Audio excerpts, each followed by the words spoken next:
Do we need this in here? And it should be on. Yeah. Yeah, we're getting signal.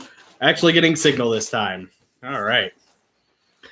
Yeah. Well, We survived it. we did it. Yep. I'm Jonathan. Nick, We're the Gosslings. So greetings, everyone. yeah, greetings and salutations to all of our fellow winter survivors. Oh, no kidding. know. What a week. Yeah. Yeah. Crazy week. The great ice storm of 2021. Yeah. We haven't had snow in Tennessee. By the way, we're in Tennessee. For not like this for probably a decade. Yeah, it's been probably 10 years. Fortunately, we had a nice thick layer of ice before all the snow fell. Yeah, of course. Yeah, well, that's what So, you want. yeah. You don't want, just snow. Oh, that's boring. Yeah, why? It melts too quickly. Where's the challenge in that? Heaven forbid it should melt away and us not enjoy it. Mm-hmm. Hey, you got to have The risks and rigors of Arctic winter. Yeah, as Arctic as it gets here. Mhm. I got some friends in Texas who, are regaling me with the trials and tribulations. It's got to be hard. So many people without power and water and everything else. You hear about that mayor guy? A mayor.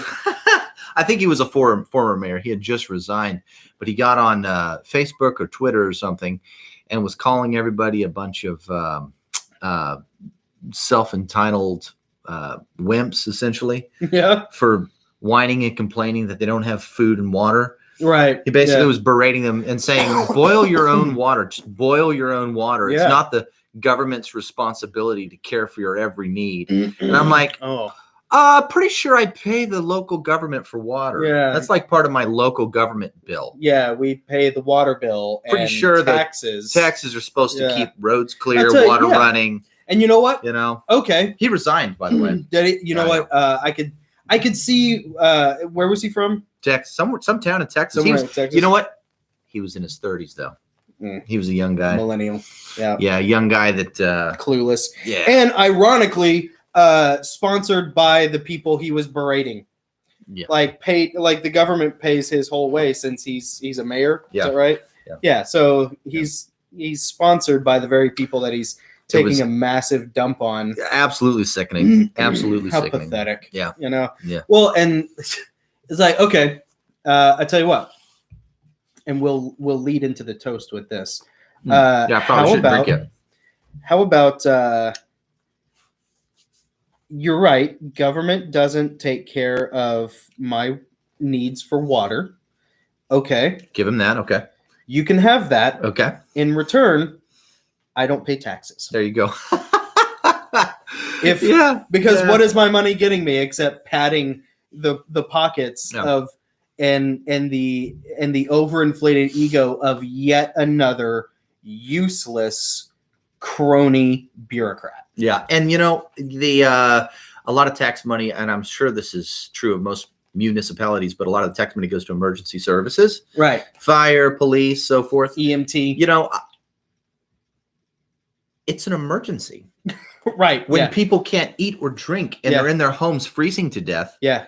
They need services. And I know of urgently who were using snow to fill up their toilets. Yeah. Oh. Can you imagine being in that kind of situation where no power, no plumbing, so you're having to go out and collect snow to fill up the toilet? Can you imagine the stories you'll be able to tell? Yeah. Like, I'll say this, and I feel horrible for those people, and this is not mocking them at all. Yeah. But when this is all over, they're going to be like, yeah, we survived. I'm a freaking bad what. Yeah. Like, I can do this. Jamma, baby. Like, the power goes off, and I'm alive. Yeah. Like, I made it. I lived through that. I'll live through the next one. So don't complain to me. Don't mess with Texas. When the cost of your Spotify premium account goes through the roof. Right. All right. Yeah, and your first world problems. Yeah. Yeah. Uh-huh. Well, in light of that, let's do our toast. All right. You started this time. Okay. Take up the broken sword of your father. And strike down the darkness. Cheers. Cheers. Yeah. So good. So good. From the skulls of thine enemy. Yes. We're on Fringe Mythology's page. Yep, also. Fringe Mythology. Anyone watching yet? It doesn't look like there is, but hopefully there will be shortly. There will be in retrospect. You know, one thing I was doing recently, I've been following Creepy Little Book on YouTube.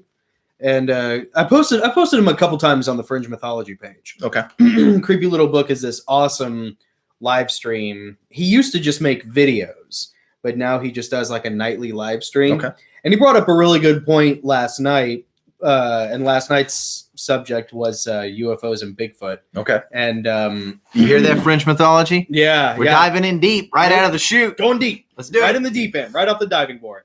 And he mentioned that like, you know, there are probably exponentially more people who are watching this in retrospect, who are watching this after the live stream than there are actually watching the live stream, because YouTube keeps all those videos. You know, you can still watch those. And so it's a good idea to, like, you know, always, it's not a bad idea to front load, you know, every one of them, even if it's redundant for the live streamers, because guaranteed there's going to be somebody out there at some point who, you know, and even if it's a grind, and for him it was a real grind. I think he's finally on the cusp of getting 100,000 subscribers after at least 1 or 2 years. Okay. You know, just hammering away at it. Yeah, dude. You know, for an hour every night. So he's cool though. That's great.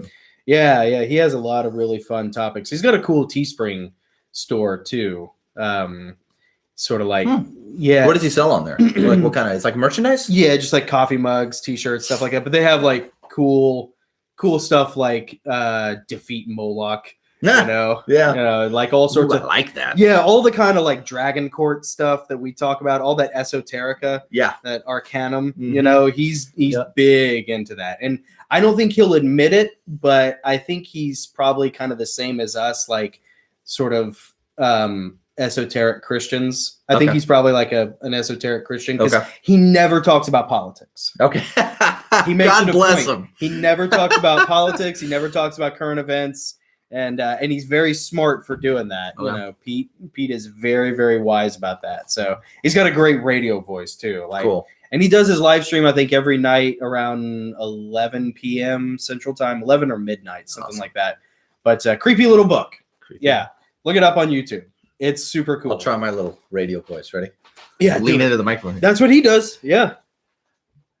Now streaming. Yeah. The Gosslings on Heavenly Realms YouTube channel. Check out The Creepy Little Book. This episode was not sponsored by them in any way. Yeah, you actually kind of sound like him. Yeah, because he does that. He's got like an old school microphone, like an old Art Bell, George Norrie type of voice. So he is heavily, and he mentions it all the time. He's heavily inspired by Coast to Coast. Awesome. And I tell him all the time, like, you are basically the new Coast to Coast. That's great. Yeah. So that's great. So it's been awesome. So yeah, Creepy Little Book, very cool YouTube channel. He used to do 5 to 10 minute videos where he just talked about just the subjects, where he would just record. He doesn't really do those anymore. Like, he doesn't really do presentation videos now. He does live streams. And he's very heavily interactive with the chat. So it's super cool. Cool. Very cool. So, well, I was thinking of doing something this week, if you're not opposed to it. Probably am. As we know, Rush Limbaugh passed away. Oh yeah. And there was a great void there, and I just wanted to raise my glass to Rush Limbaugh for his illustrious career and influence on not just talk radio, but just the conservative voice in culture. General. Yeah, big time. He was one of the first titans in the culture. Yeah, for sure, for sure. So to Rush, you will be missed. Your godlike talent was on loan from God, and now you returned it to him in full measure. You have taken your talent and multiplied it 100 times. So, to his family, to you, sir. Yeah, I remember the first time I ever heard him. My very first. Well, I think it was my first memory of Rush Limbaugh. I can't remember how old I was. I was early teens. Yeah, and it was when Bill Clinton was running against George Herbert Walker Bush. So the first one. His first. So his run for president. And I remember listening to Rush Limbaugh with my mom I can't remember if we were like watching him. He may have actually been on TV. Oh, really? Or that could have just been the image in my head as I was listening to his voice, because he has such a vivid voice. Yeah. But it was during the election, so it was either on election day I'm pretty sure it was on election day. Yeah. And which is probably why my homeschool mom wanted me to listen to this. Oh, yeah. Be, just homeschooling. Yeah, homeschooling. Oh, it's the way it's where it's at. But I was listening to him, and he was reading the results of the different states that were coming in. That's my earliest memory of him. And here we are, 20 years, 30 years later. 30 years later. Yeah. I wonder how much has changed since then. And he was like the first. He really was the first. He made talk radio. He made conservative talk radio a thing. Oh yeah, he was really the it pioneer. Didn't exist before him. No. There was because along that same time there was G. Gordon Liddy, Mm-hmm. But G. Gordon Liddy was more of a libertarian. He was more of like a social liberal, you know. Mm-hmm. It's just like, God, shut up. I'm fiscally... There was him, and who else? There was Rush, there was G. Gordon Liddy, but there was another guy too. Well, Dave Ramsey, you know, he honestly, even though he's not political, he kind of was in that same conservative radio circuit. He's created and dominated a niche. There probably was another one. I can't remember. Mark Levine, Savage. Fred Savage. Not Fred Savage. Yeah, Fred Savage. Michael Savage. Michael Savage. Yeah, thank you. But I have a feeling all those guys came afterwards. Yeah.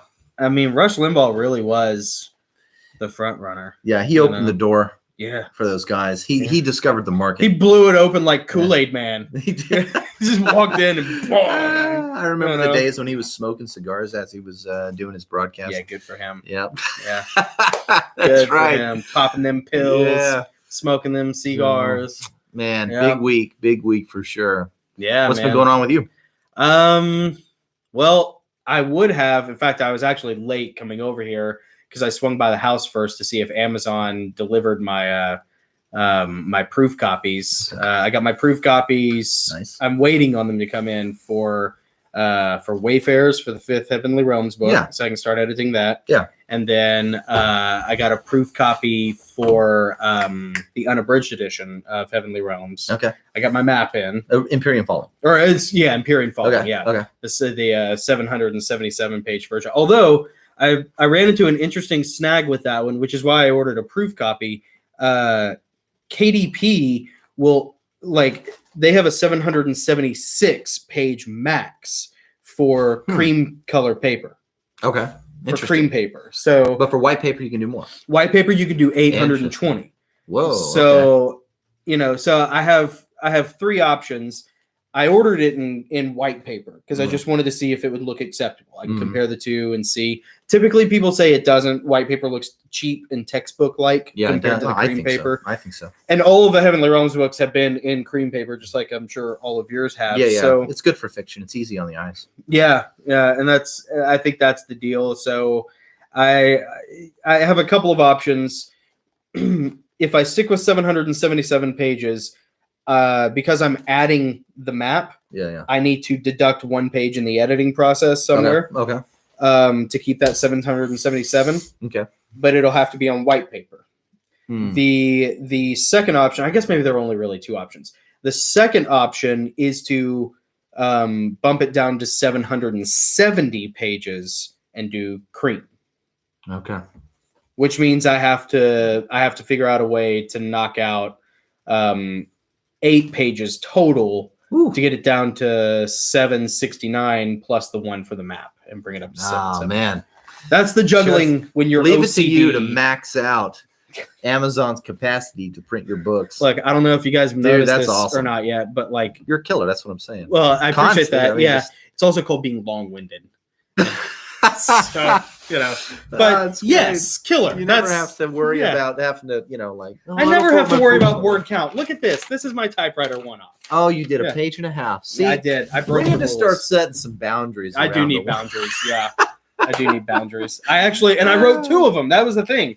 The second one's only a 1-pager, but yeah. So it's all right. Well, we can get to the one-offs in a minute because we're gonna have some people We're gonna have some people joining us Oh, on the okay. stream soon, I'm sure. Yeah. And when we get a couple more people on, we can do the typewriter one-offs. Yeah, but sure. what do you want to do next? Well, I got to give a shout out to Zeddy Carnell. She was in town this week. Okay. She is an old friend of the family's who mom and dad knew really well. Singer from Dallas, super cool, really rad chick, and she has a radio show in Dallas called Level Up for Good. Oh. I think is the name of it. Okay. And so she's kind of in a transitional phase of maybe moving out here, Okay. or maybe staying there. She's not real sure exactly. We're not real sure exactly what she's going to do, but she actually offered to have me possibly on the radio show. Good for you. Yeah. So wow, that's fantastic. yeah, it was really I'll drink cool. to that. Yeah, no kidding. To So, your success on Zeddy radio. Carnell. Yeah, That's fantastic. I told her don't do it live. You got sponsors. No, you know. I don't think she has anything to worry about. I was like, she was like, we used to do like freeform, but now we do like 30, 45 minutes, I was like, that's good. Yeah. Pre-record mine so you can edit. Yeah. She's like, no, I'm trouble. She's like, I'm trouble. I can roll. I'm like, Zeddy, kid, you got sponsors. And if we've seen what happened to Gina Carano, you have a future to consider. yeah. I, on the other hand, have nothing. Okay. Nothing to lose. That's not what I meant. no one can hurt me. Right. Except for 4chan, the ATF, and the IRS. Well, of course, yeah. But they can hurt anybody. Yeah. So, oh yeah, that's another thing. That's something we should probably talk about briefly. As far as current events, okay, there hasn't really been a lot in current events aside from Biden continually disappointing and breaking the hearts of his 25 million voters. Of his own voters. Yeah. No, I'm not going to do that. That it's beautiful. It's just so finger licking good. I thought I understood what Schadenfreude was until all this kicked off. But but no, I think probably the most impactful thing that had happened in the past week was as far as socio-political stuff or cultural stuff was Gina Carano finally getting canned. Yeah. I know. Cancel culture. Yeah. Doing its thing. Well, you voice your opinion and it's over. You can, she survived the mob.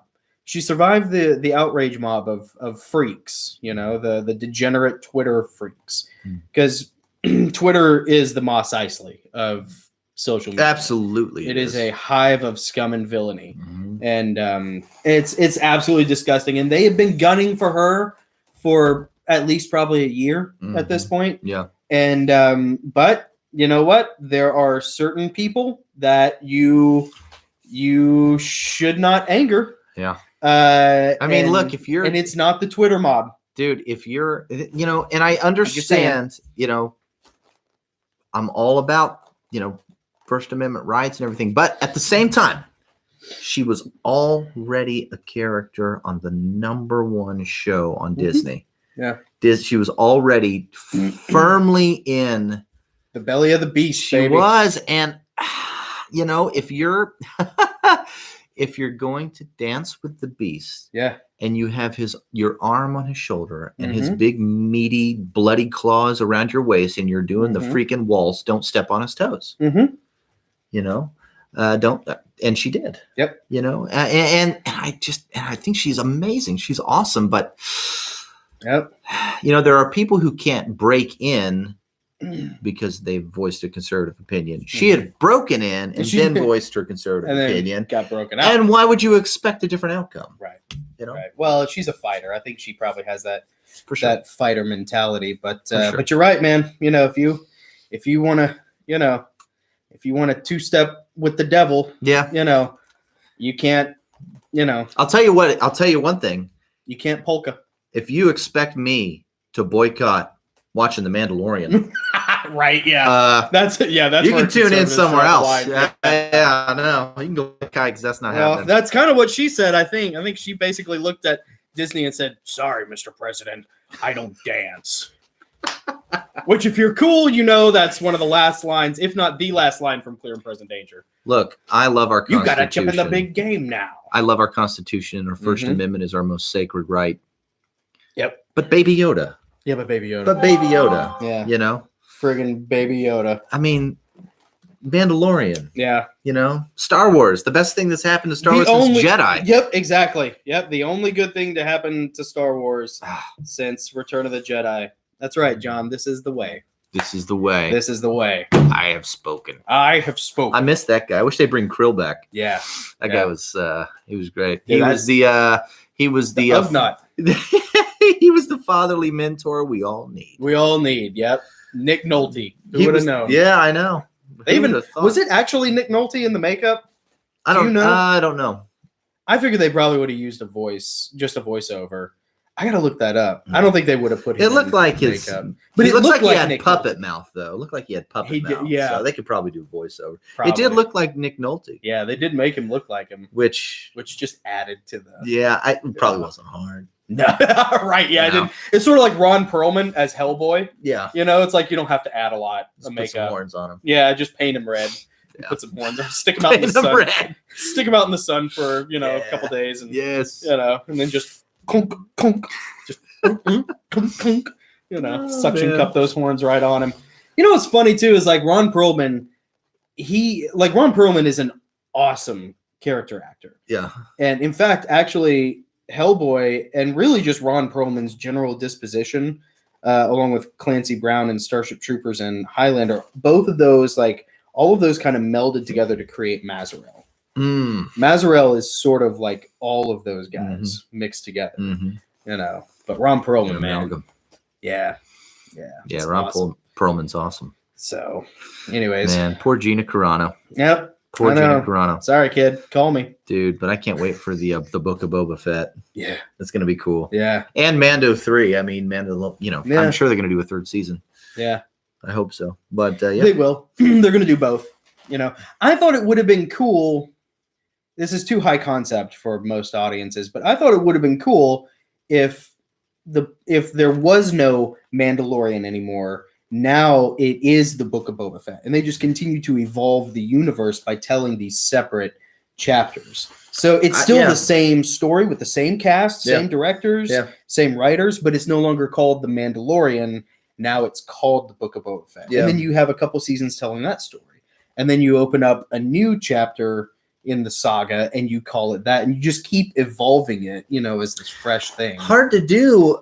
The thing is, there's probably a legal thing. What are they going to do now that Baby Yoda is in a way out of the picture? Oh, yeah, totally. Unless they follow Baby Yoda's story, because Mando is such the thing that makes Mando so interesting as a character is the impromptu dad thing. His love, his need to protect and provide a child. Yeah, who is unique and special in the Star Wars universe. Yeah. That's what makes Mando interesting. That's so Mando without Baby, totally. I mean, the first episode of season 1, you see who Mando is. Yeah, just a stone cold killer, bounty hunter. He's everything. Yeah, he's loner. Everything you fantasize about a Mandalorian to be. Yeah, and then he runs into Baby part Yoda. Ronin, part Sergio Leone, and then he runs into Baby Yoda. Yeah, then he runs. But if you had gone 2 more episodes of just the Mandalorian before he gets, it would have gotten boring. Yeah, before he got to Baby Yoda, it would have gotten boring. It would have been cool. We would have all still enjoyed it, but it's like. It's like the difference between living your whole life watching color TV or watching black and white and then watching color TV. It's like it still would have been really good. I think we all would have really enjoyed The Mandalorian just as a show about a bounty hunt. But they were really smart in knowing that that's not your story. Your story is here's this loner guy who's isolated. He is both hunter and prey. He's great at his job, but he's hollow inside. And then he finds this child and something in him, I mean, there's every bit of the hero's journey in there. Yeah, absolutely. In that first, that first season. Yeah.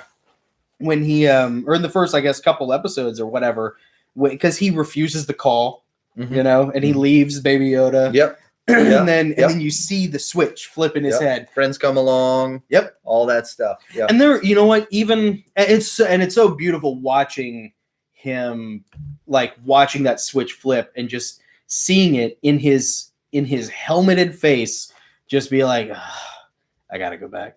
I can't do this. You know, like, and it's so awesome logos. that they could tell that story and you could feel what he was feeling. You could without seeing his you face. couldn't see his face. You knew what he was thinking, but you couldn't see his face. Well, that's why Pedro Pascal is such a moron, because there was a big dust up during the filming of season 2 about how he was throwing a little temper tantrum because he was being upstaged by Baby Yoda and Gina Carano, and he was furious that he didn't get to show his face more.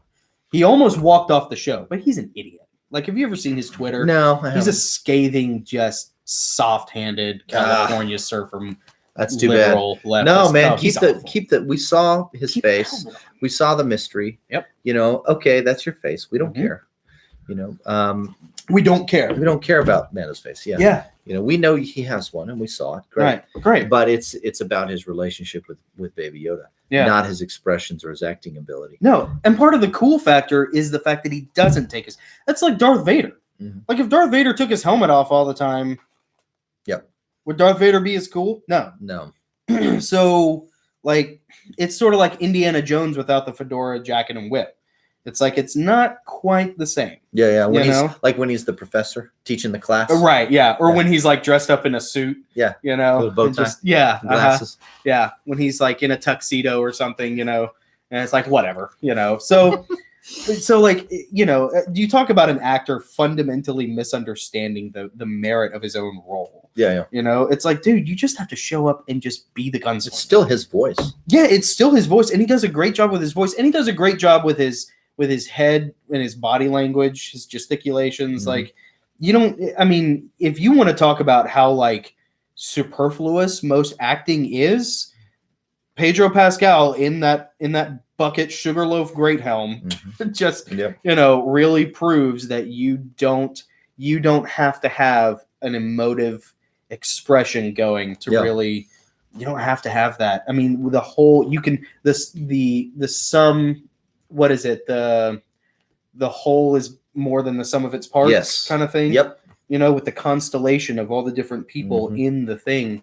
And I went back and watched some of the season 1 episodes, even after he has the child with him, some of the later season 1 episodes.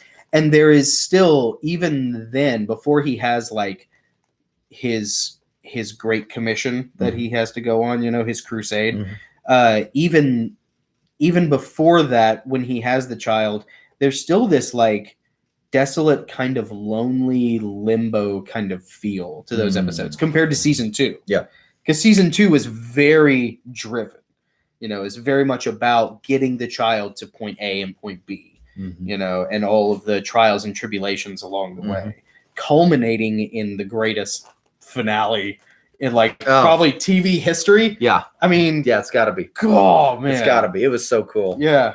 A single X-Wing, a lone X-Wing arrives. Yeah. We've gone through it before. It was great. So awesome. It was great. It made it made the child inside me squeal for joy. Yeah. Well, it's because it's like everything ever since 1983. Now you could just be like, yeah, it didn't happen.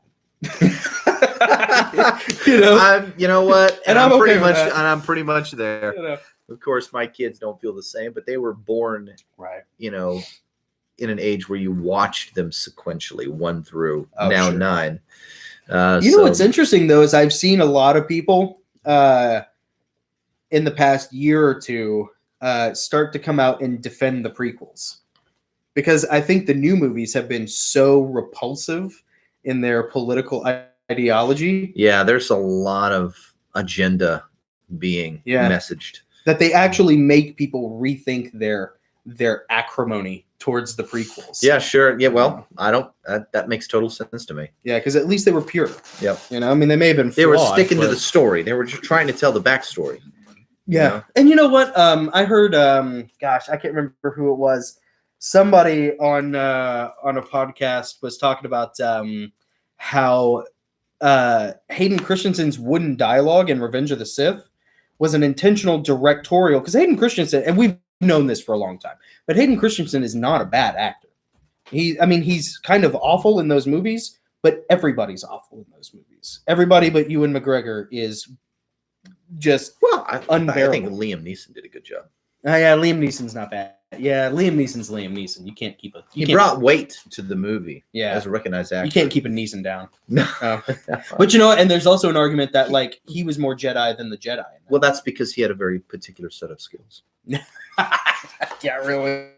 Yeah. If only he could have delivered that line in Phantom Menace. Yeah. His famous monologue taken. We're keepers of the peace. We're not warriors. But I do have a very specific set of skills. I have a very particular set of skills. Yeah, there it is. You got to get that Irish lilt. Yeah. Skills that make me a nightmare for someone like you. For someone like you. If you hurt my daughter, I will hunt you down. Yeah. Well, what is it? It's like I will find you. It's like if you I will kill you. Give me my daughter back. I won't hurt you. But if you hurt my daughter, I'll hunt you down, and I'll kill everyone. I like his. I'll hunt you down. I will find you. Yeah. That's the Irishman's fury. I will find Liam you. Neeson. Yeah, with me Blarney Stones and me Farley Rovers. You know who should have played Count Dooku? Who? Sean Connery. Oh my God, I love it. I love it. And you know what? I'm such a dork. Like, I think you'd agree with me on this. How cool would it have been to have a Sean Connery, Richard the Lionheart movie after Robin Hood? Like, dude, have old Richard the Lionheart. Oh, yeah. Because he was still healthy enough because he did The Rock like 10 years after that. Yeah. So he was still healthy enough to where he could run around. He was The Rock. He was The Rock. It was a movie named after him. I'm only borrowing your Humvee. So, anyways, what current events? What would you like to? Well, current events. Oh my gosh, current events. Oh, the only thing that I've because I really have been very intentional about not drowning in the news. Right, I've been trying not to think about that because it was really depressing, like for me, like it was for a lot of people. So at the turn of the year. And the election and you and a couple other friends of mine. Yeah, the Capitol and the inauguration. I'm like, you know what? Yeah. Screw it. I can't do anything about it. Right. Except make myself depressed. Right. I'm not going to just going to make you miserable. Yeah. So I'm gonna stay up to date with things, but I'm not gonna spend time really. I'm not gonna go hog wild like I was last year for sure. So anyway, the only thing I noticed in the news this week over and over again. Mm-hmm. Was that the left are completely devouring Andrew Cuomo. Oh, right. Yeah. They're for things that like we were all screaming about. Yeah, we were saying this. We were saying this. Yeah, over the summer and fall of last year, we were saying he's a murderer. He's sending forcing old people back into nursing homes where they will die. Yeah. And he did it. Yep. And now what's interesting is that the left is saying, for whatever reason, what I think it is. Well, it's after the election. They've already got their man in. Yeah, they got their man in, but they, Andrew Cuomo is, in the pocket of the left. Mm-hmm. And they have nipple rings. They have, I think they have someone waiting in the wings that they want to replace him with. Oh, camel hair? Yeah, I think they want to get him out of the way.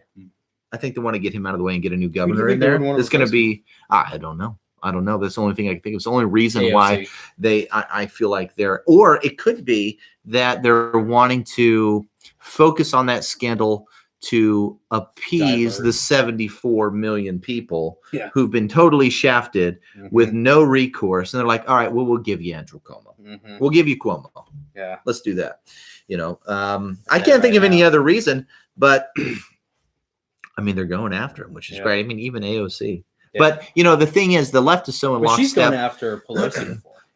Yes, but I really feel like they're being told to.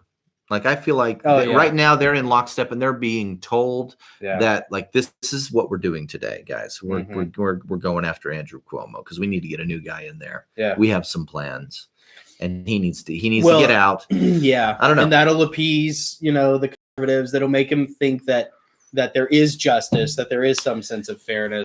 Yeah, that's a pretty high order play. There is an enormous red wave that has swept through the state of New York and California, and they're afraid of losing it. That's why they're allowing the recall of Newsom to go so far. Yeah. It's gone to, they only need like 1 million more votes or something. They're getting close. They're getting really close. They're supposed to hit it in March. And which is crazy because that's Pelosi's nephew.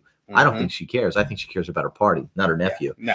And I think they want to hold on to California, and they're willing to get rid of Newsom to do it. I think they want to hold on to New York, and I think they want to get rid of Cuomo to do it. Yeah. I think they're willing to do those things. They probably would. Well, it's probably have you ever heard of the Roman decimation? Have you ever heard of decimation? No. As a punitive measure. So the Roman army, the legions had a punishment called decimation. It's where we get the phrase or the word decimation from. You would if a cohort screwed up, or a maniple or a sentry or whatever, then you would pick out 10% of those people and you would execute them. Oh, wow. And not only would you execute them, but they would be executed by their own unit. Oh my gosh. So if you're in a century of 80 men and you guys screwed up somehow big time, then if they ordered a decimation, 70 men would have to kill 10 of their own guys. Wow. Yeah. So, yeah. I know for a fact that I would be one of those 10. Really? I'm pretty sure. Do I look like a Roman soldier? Everybody likes you. Come on. I think, I don't know. I've never known anybody that doesn't like Nick. Everyone likes me until they're on the battlefield with me. And then they're like, this guy's freaking useless. I'm over here. We're making a shield wall. We're taking lances to the faces. Hey, why don't you write some kids' books and throw them at the enemy? Longshanks. Can you at least throw something? Yeah, I feel like I'd be useless in that scenario. Why don't you get on that longbow and get 300 yards away? Can't cook. I can't cook. That's not true. Can't sew. You're useless. You can't sew. What, you gonna write some kids' books? You can't hunt. What are you gonna tell us, some bedtime stories around the campfire while we're all shivering to death? You can only play your lute. You can only play your lute in one key. Yeah, you play your little Zelda flute. It's in a key. We can't even sing along. What are you gonna talk about your kids some more and saying your funny little things that you do with them? Oh boy, yeah. Oh, your wife plays music. That's nice. We're in a battle over here. The friggin' Gauls are coming over the hill. We got a rhyme to hold. Oh yeah. We're all freezing to death. Look, if we lose this thing, that guy's going for sure. It's that guy. It's that guy. We got to get rid of Nick. Yeah, like I'm just telling you. Put Nick on the front lines. Stick him right in the middle. Push him right out to the front. Don't let him leave. Don't let him leave. He's tall. He's long. He can catch at least. Give him that big red flag with the gold eagle and send him out front. Hey, Adam, what's up, man? What's up, buddy? Adam, greetings, sir. Thank you for joining. Yeah. No problem. Yeah. No problem. We have not been talking about anything of consequence. We've just been having fun. We've been having tons of fun. Yeah. We've been having fun laughing about like what it would be like if Nick were in the Roman legions and obviously Bill Burr was his centurion, or at least his optio, like, the sergeant, Yeah, I would be totally useless. I would be one of the executed minority, the decimated ones. One of the decimated troops after the giant failure that I obviously contributed to from my lack of competence in every military discipline. But see, he could tie knots. You can tie knots. Well, that's true. I could tie some knots. Yeah. They'd let me tie my own noose. Yeah. There you go. So, yeah. Hey, Nick, I'm not doing this right. How do you do this noose? Yeah, how do you do this? It's called a slip or whatever, a slip knot. Well, you get the bite and you turn it around the bend and you go up and pull to tighten it. Yeah, you go and you tighten here. Yeah, it's just like, Meanwhile, the other guy's over there measuring my neck. All right, it needs to be about this big. Oh, wow, cool. Is this for a new tunic? Am I getting a promotion? When you a promotion. Yeah, you're getting a raise. You're getting about 6 feet up in the air. Matter of fact, we're going to let you ride a horse for a minute. You want to ride a horse? Yeah. Oh, you want to get on the pony? Oh, good. Yeah, no, yeah, you can see up high. You're right you? up here by your centurion. Yeah. Come on, right here, boy. There you go. Hey, you're looking good. Oh, Whap! yeah. You want to give it an apple? You want to give it some carrots? There you go. There you go. Oh my God. Yeah. Why don't you put this hood on? Yeah. I know it's for your complexion because it's sunny out. It'll scare the enemy. Yeah. Yeah. It'll make you real scary. You know. Yeah. Yeah. And then. Yeah. I'll tell you. Speaking of which, my feet would probably hit the ground because I'm so tall. Be like, no, just your toes. You'd be river dancing on the Guys, Rhine. it's a little tight, but You guys like my dancing skills? If you just wanted me to show you how to river dance, I could do it. You don't have to like build this thing, you know. Boy, guys, get kind of light. Guys, where you guys going? Sun's going down. I hear footsteps. I hear you leaving. You're headed north. I'll find you. Yeah. The Dacians are up there. You know, they'll cleave your head in two. Oh my gosh. Mm-hmm. I'd be the one who would sleep through the battle. Yeah. Like, oh no, You'd come be on. in your. Did they sleep in tents? They slept in something. I think they had. They at least bivouacked. No. They probably didn't have pup tents. Lean-tos or something.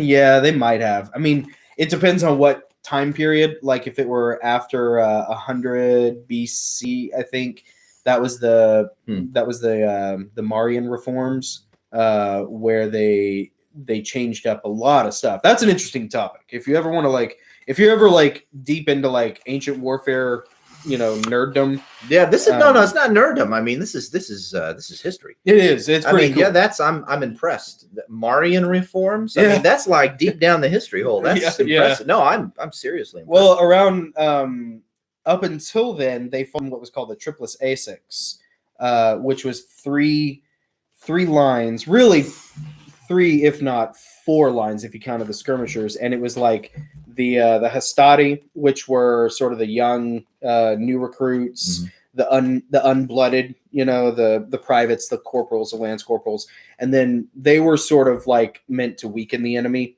Sometimes they're the front line. They were the front. That's line. Where I was. Yeah, yeah. That's actually, but Nick would probably actually be a velites or a skirmisher. So they sometimes would have an even further line out of skirmishers who would hurl javelins. Okay. And they would have little cowhide. Do you know how close to the enemy I'd have to get to actually throw something and hit someone? Well, I mean, 50 yards. And I cannot run fast. It's a lot closer than a gladius. Or it's a lot further away than a gladius, Can I at least just be a priest? Yeah, they did have those too. I could be a nurse. I'd be a nurse. Yeah.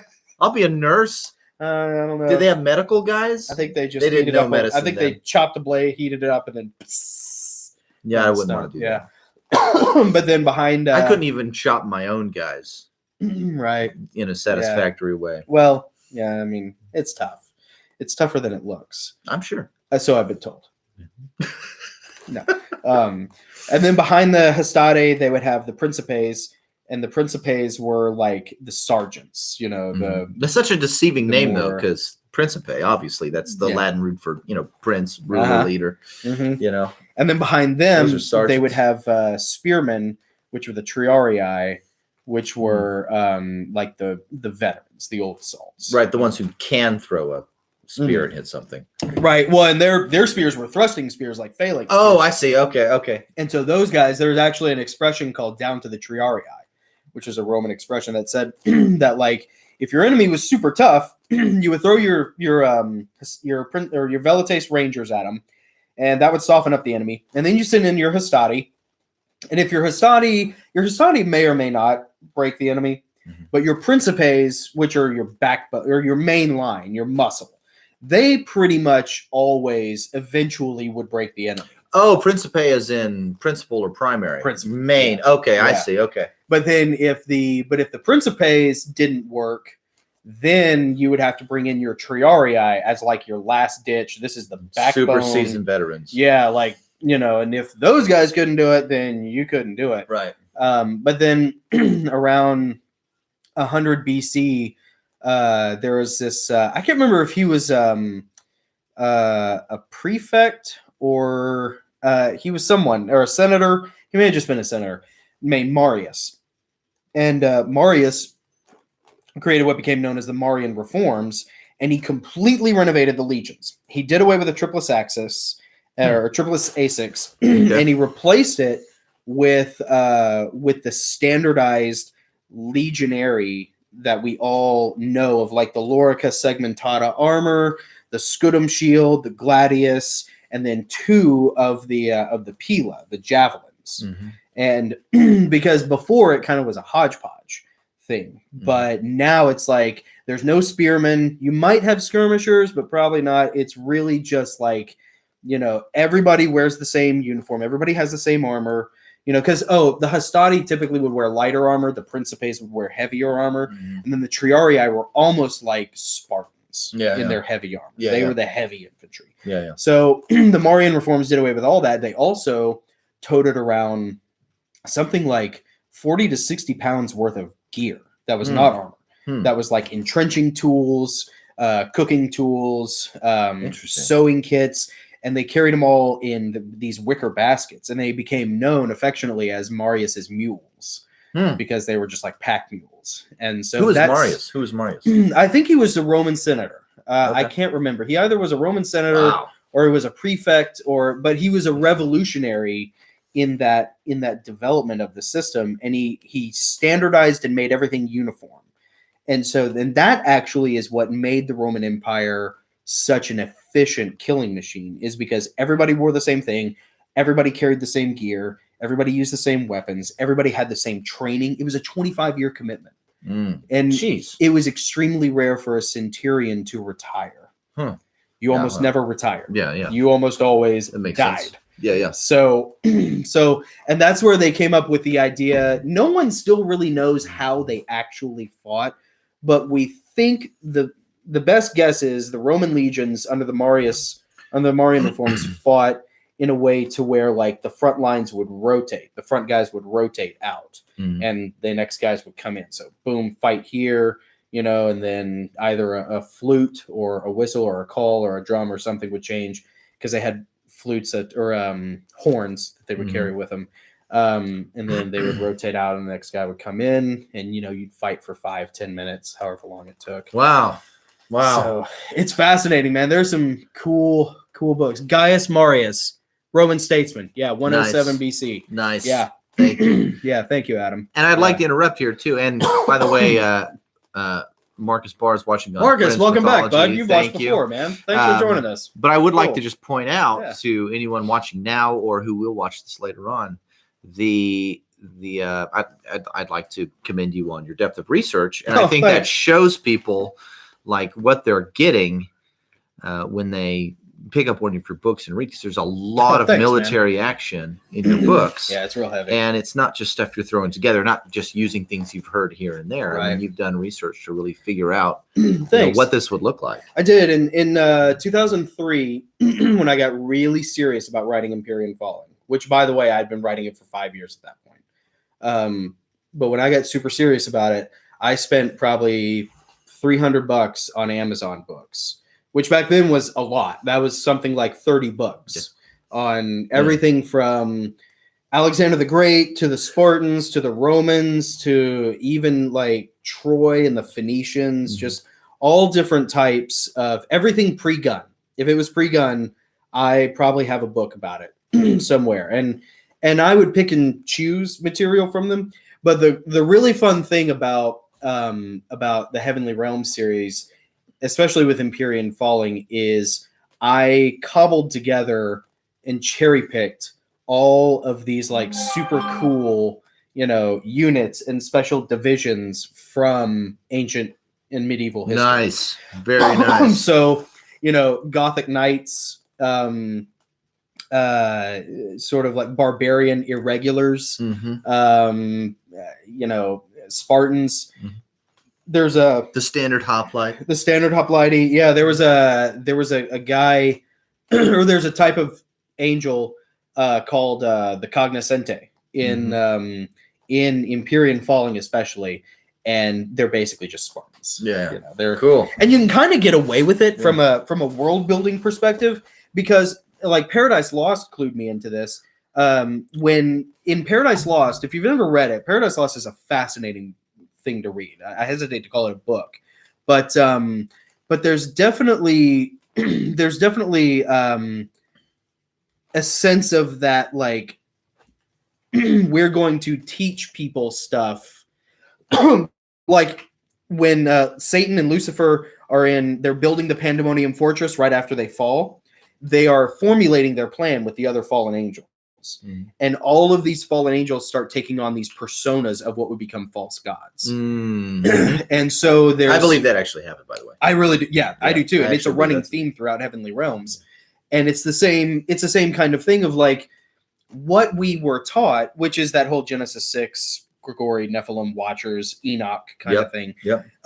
Genesis 6 sort of hints at this, but it's almost like everything that we were taught may have already pre-existed. You know, and so that's kind of what I did with Heavenly Realms, in that, like, you know, I remember some people saying, like, well, it's kind of weird to think of like castles and swords existing before there were castles and swords. It's like, how do you know they didn't exist before that? They don't. Right. Yeah. And how do you know that the only reason we know that isn't because some fallen or faithful angel maybe whispered it to us? So it gives you creative license. It's like a genius little master key. That gives you creative license to like harvest all these cool things. And then the really fun part comes in, okay, what kind of weapons are these? What kind of metal are they made from? What kind of wood are they made from? How heavy are they? How durable are they? How sharp are they? And how does that impact how a unit operates? And now you have your chessboard. And it's super intricate, but it's like, okay, how do these units interact? I had a whole diagram of like rock, paper, scissor with everything from like hoplites to light cavalry to pachyderms, war elephants to chariots, and like everything had a counter for everything and a weakness for everything. Oh wow! So cool. It hardly ever comes through because you can't deep dive on that stuff when you write it. You have to keep like a surface level. But the funny thing is, underneath it is like this just layers upon layers of material. So that makes sense. Adam says it definitely comes across in. He's talking about your the cogs. He's talking about just the research you've done and how it comes across in the. I'm glad that it shows. I'm glad that somebody is able to pick up on it, because sometimes that's awesome. Thank you, Adam. I appreciate that.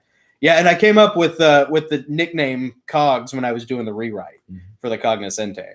It's just like they kind of are, man. They're just like hard bitten, just gears, just cogs in a machine. And the machine is death. And it's just the threshing. Stephen Pressfield referred to the Spartans when they would put on the helmet, because you wouldn't be able to see their eyes. As just like these almost like mechanical, just like Terminator-esque, just machines of just like a thresher coming at you, like a wood thresher. He's got a new book coming out, by the way. I saw that. Dude, Man at Arms looks awesome because it's about Telamon. Like, if you're a Stephen Pressfield fan, which no one watching this probably is, so someday somebody watching this is a Stephen Pressfield fan. Like, dude, at some point, the character Telamon is so it's this recurring character that's kind of his. He told me in an email in 2005, because I asked him, it's like, this character's in multiple books of yours that span hundreds of years apart from each other. What's up with that? And he said, well, Telamon is probably my insert what I would be saying to Alexander the Great, or what I would be saying to these mercenaries. That's interesting. So it's kind of this mystical, almost Legend of Bagger Vance kind of thing, which he also wrote. So anyways, Man at Arms, man, it's cool. And if you buy like 10 copies, you can get an original signed authenticated page from the original 800-page manuscript of Gates of Fire. And I asked him one time, that's pretty cool, and that's legit, because I've known about that 800-page draft since 2004, because I was emailing him back then. And I asked him about that because I was like, I'm editing blah blah blah. He's like, I think I got like 300 or 400 pages of that book that never made the cut laying around somewhere. And I was like, I'd love to read that. Can I get a copy of that? I was so hungry for more Pressfield. So he's actually doing something with that now. That's great. But if you buy 25 copies, which is like, it's like $500-600, it's way super expensive. You get a 30-minute Zoom call with him where you can talk to him about it. Man, isn't that cool? $500. I know, it's tempting. Do you think he could do a twofer? Like we could both be on the call together in the camera. But like, Yeah. You just start. Yeah, and we be like, pool our money together. That's a good idea. Like I didn't even think you're about straight that. with it, and then I just kind of like, Look, what are the, yeah. hey, Steven. Yeah, it's just Love your book. just come in, you're just talking to him, and then all of a sudden,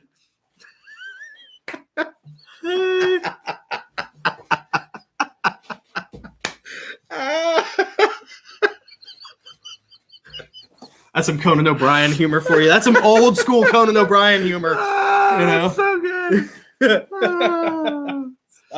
Anyways, I've talked your ear off forever about that. What do you want to talk about? Well, oh, that's so good. Well, we got a couple people on now. We could do our typewriter one-offs and then go into like our topic that we were. Oh yeah, that's right, man. Yeah, I know. God, I'm sorry. Yeah. I ran it for 40 minutes and we got no, it's great. No, it's great. We got 4 people watching. Benji, what's up, Benji? Benji Gentry on French mythology. Yeah, thank you for watching. Appreciate you tuning in. He said he would earlier today, and appreciate you. Oh, sweet. Appreciate you watching. We tried to save the good stuff for later on when we knew we had more people watching live. Yeah. We got a pad on the front end, so if you're pressed for time, just skip it. But I will say there is. I'm sorry. Please don't. Really please like and share and subscribe. All of this. There's some. Yeah, please. Yeah, please like the video. Please, I beg you. Subscribe, obviously, to the Heavenly Realms YouTube channel.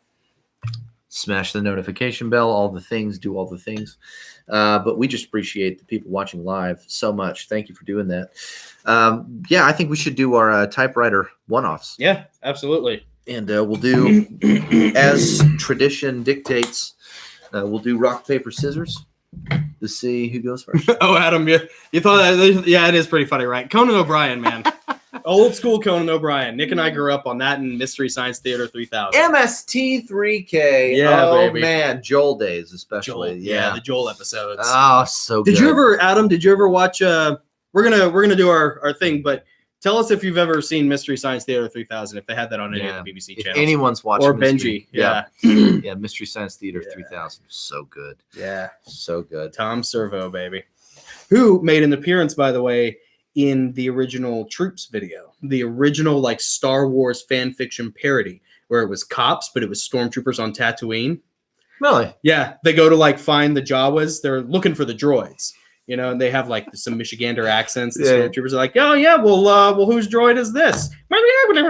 Oh, it's your cousin's droid. Oh, okay." And it's Tom Servo from MST3K. The gumball machine guy. Yeah. Tom. Mm-hmm. Yeah. Anyways, Troops, really good. Okay, you ready? Let's do it. Ready? Right. 1, 2, 3, shoot. 1, 2, 3, shoot. Oh man, still got it. Got him. Still got that mojo. All right, you go first. All right. So, do you want funny, or do you want kind of cool? We can do both. It's your pick. Ultimately, it's your pick. I wrote mine like last week, and it's not funny. It's not funny. I'll read funny then. Yeah. Okay. All right. John, this one's for you, buddy, because you had mentioned something about this a while ago. All right. Slave has hidden his shoe again. Do you know what this is about? No. Okay. No. He does not like it when I find them. What a noble effort. What a game attempt. All for naught. My power will not be denied. My will shan't be diverted. There's no peace in these lean, trying times, but I must persevere, for the sake of my lineage, if nothing else. The ancient ones would not have approved of such a subversion. They would have had their slave flayed alive, or worse. Why should it be any different here? Am I not the inheritor of such glories? A timeless vagabond who weaves through the terrestrial and astral planes with the nimble fortitude of a god? Yes, puny slave, hide your shoes. It shall make no difference. I shall have my way with them, if I so desire. Desire. What a quaint and irredeemable word. These pathetic servants know nothing of desire. To languish in the unopposed opulence of your own godhood, to bask in the radiance of your every whim, to truly value a thing, you must first have mastery of a thing. What creature can deny me? What beast of the earth, fowl of the air, or fish of the sea can escape my taloned grasp? Have I not stared into dimensions they can only dream of? Have I not spent the witching hours of every night warding my realm, this abode of painted walls and unkempt furniture, from the shadow people who press in upon the fabric of space and time with the kind of all-consuming malevolent intent that would burn slave to cinders should his soft hands and smooth brain behold their might? And yet, still, he taunts me with a synthetic facsimile of my preferred prey, dangling it on a cheap plastic pole so that I must upend on my hind feet just to reach it. This ungrateful swine. What terrors lurk in the shadowy cross-sections of our safe, cozy reality? Their safe, cozy reality. My midnight mewling is not a joy, except when it is. I am sounding against the denizens of the underworld, like a deep-sea hunter-killer's radar in one of the Slave's stupid movies. Sometimes I do this. Other times I do not. It is my prerogative, as guardian of the dimensional gateway since time immemorial for my kind. Oh, great. Now he has let the dog out. My work is never done, and it can be so exhaustingly tedious. Time to climb up another tree, where it is safe from that barely functional mobile digestive tract, armed with a giant slathering tongue and big furry paws. Yeah, it's coming together now, right? It's great. And a brain that is barely able to accomplish more than eating, sleeping, and defecating in my favorite watchpost, my secret garden of earthly delights. The slave's sycophant. At least I can drop a stick on his head. That might solve the problem. But Chester never needed that, even as he barks up at me until Slave summons the other hairless apes in the big red loud moving box to come up into my airy hideaway and coo at me with that ridiculous name so beneath my title, my station, my divine mandate, and my ancestors. Mr. Muffle Mittens. Yes. Oh, Mr. Muffle Mittens. I love it. Nailed it, Adam. Yep. Oh, that's so good. Yeah, Adam nailed it. He was a cat. It was a cat. I thought it was a dog. Yeah. I thought it was a dog because of the, hiding the shoe. Oh, yeah. At first. Yeah. But then when you said dangling my prey from a long pole, and I was like, oh, it's going to be a cat. Oh, it's a cat. Yes. Oh, it's brilliant. The press of the mobile digestive tract. Yeah. That's actually what. That's so good. That's what Cameron and I used to describe Abby, their cat. I remember Abby. Just a furry little mobile digestive tract. They just decided to disappear one day. Mm-hmm. An abandoned mom. Hand to God, I did not have anything to do with that. Sorely tempted. She disappeared the same as she had appeared, a year or two earlier. She Maybe just the showed up. Got her. Maybe. Yeah. Maybe she put a Pomeranian suit on and came back as Buddy. Yeah. Well, there is that thing that cats are really creepy because they can see they are always staring off into something. Yes. Yeah. So wouldn't it be interesting? And you always wonder, are they can they see the spiritual plane? Can they maybe that's why Egyptians the veil with those weird eyes? Yeah. Yeah. Who knows? I don't like it's kind of eerie. It's kind of creepy. Eerie. Yeah. So, and the concept of shadow people was always really interesting. So it always makes me wonder if maybe they're doing something. Maybe they have more merit than I want to give them credit for. But probably not. Cats are awful. So yeah, I'm not a fan. Not a fan. Oh man, that was really good. God bless Mr. Muffle Mittens. Muffle Mittens. Oh, so good. And the dog's name is Chester. Chester, yeah. The sycophant of the hairless ape. Slave sycophant. Yeah. Well, mine is about half the length of yours. But it's the second that I wrote. I'm glad I wrote 2 last week because after church this morning, I had only enough time to fix our washing machine. Oh. Well, I think it's fixed. I had to replace the drain hose. I finished right before you called. No kidding. So I wouldn't, Wow. I would have been. It's a good thing you banked one. I know, exactly. Yeah, that's awesome. So that was good. Worked out really well for me. Oh, yeah. See, Adam, your daughter's cat is staring at you. Yeah, see? And what does it see? Does it see the human Adam Burrell, or does it see like your spirit? Yeah. Or what might be standing behind you? Yeah. The shadow person that is looming creepy. over you. You know, I like to think that they're just staring at the cancer. Yeah. I'm just sorry. That's too dark. I'm sorry. It was funnier in my head. That's horrible. I'm sorry. Oh man. I'm sorry. Oh man. All right. Well, here's mine. Here's mine. It'll be quick. All right. Should I use my radio voice? Yeah, do your radio voice. Should I your do radio my voice Sean is awesome. Connery? Yes. Yeah. Right. I was going to do an accent for my other one.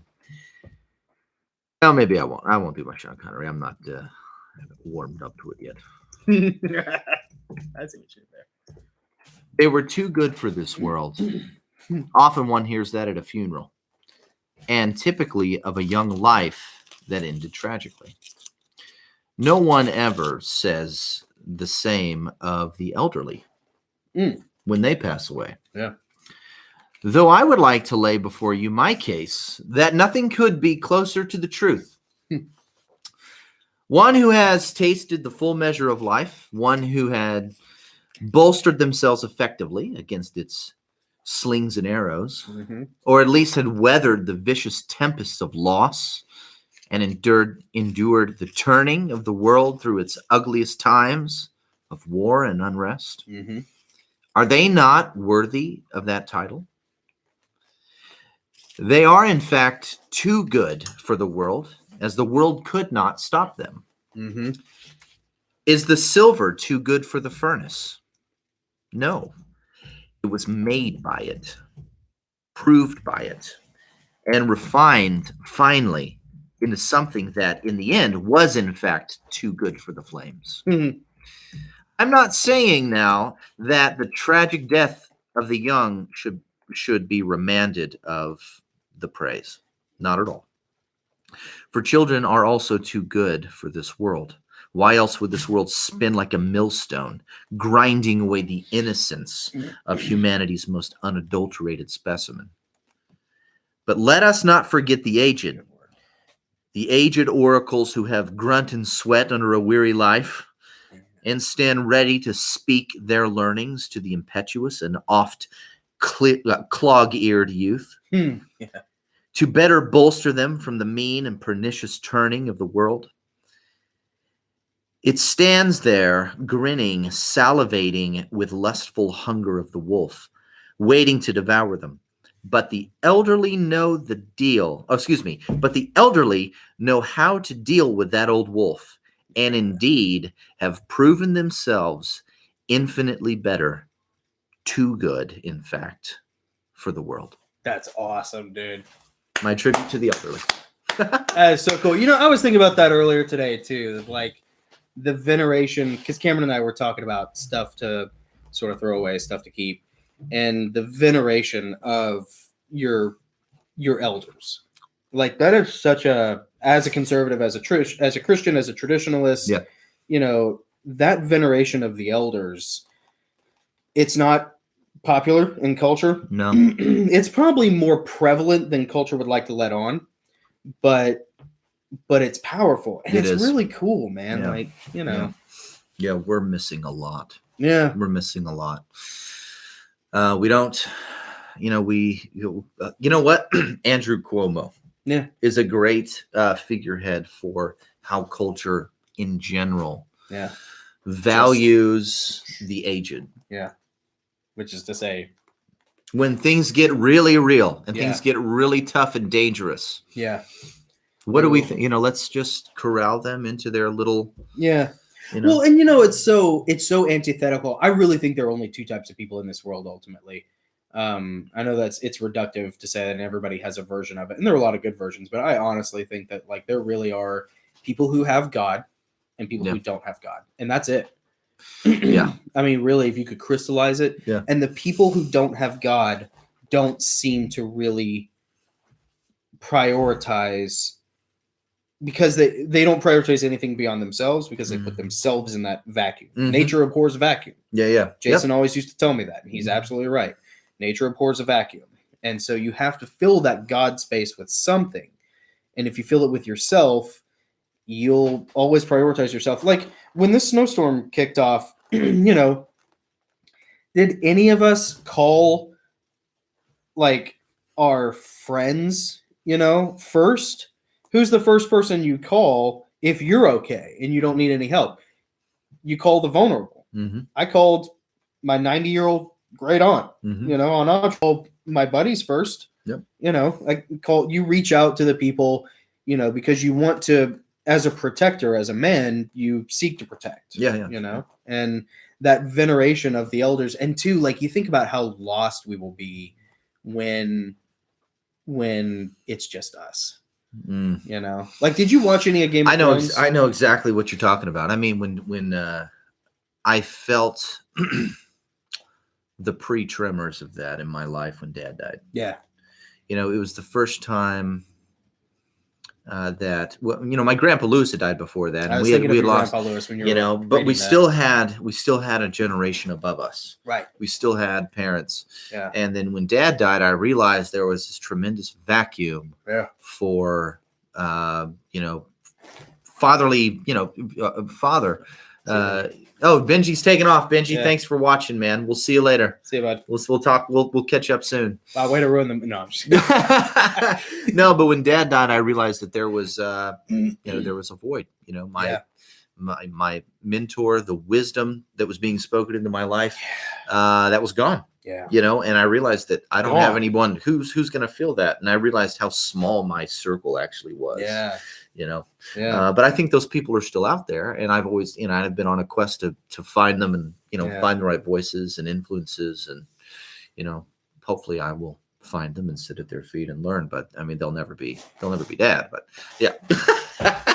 But you know what I mean. And then, you know, absolutely know what you mean. Your the grandparent generation passes away, and then your parents' generation passes away. But there are still remnants of those generations that you can lean on, and care for, and learn from, so you can preserve that for yourself and your kids and posterity. And then they're going to go away, and at some point, we're going to be it. Yeah. We're going to be it, and that is terrifying. It's like that moment in Starship Troopers when Ace leans over to Rico. He's like, "Looks like we're the old men now." Yeah, you know, when they're in charge now, and look, their sergeant is dead.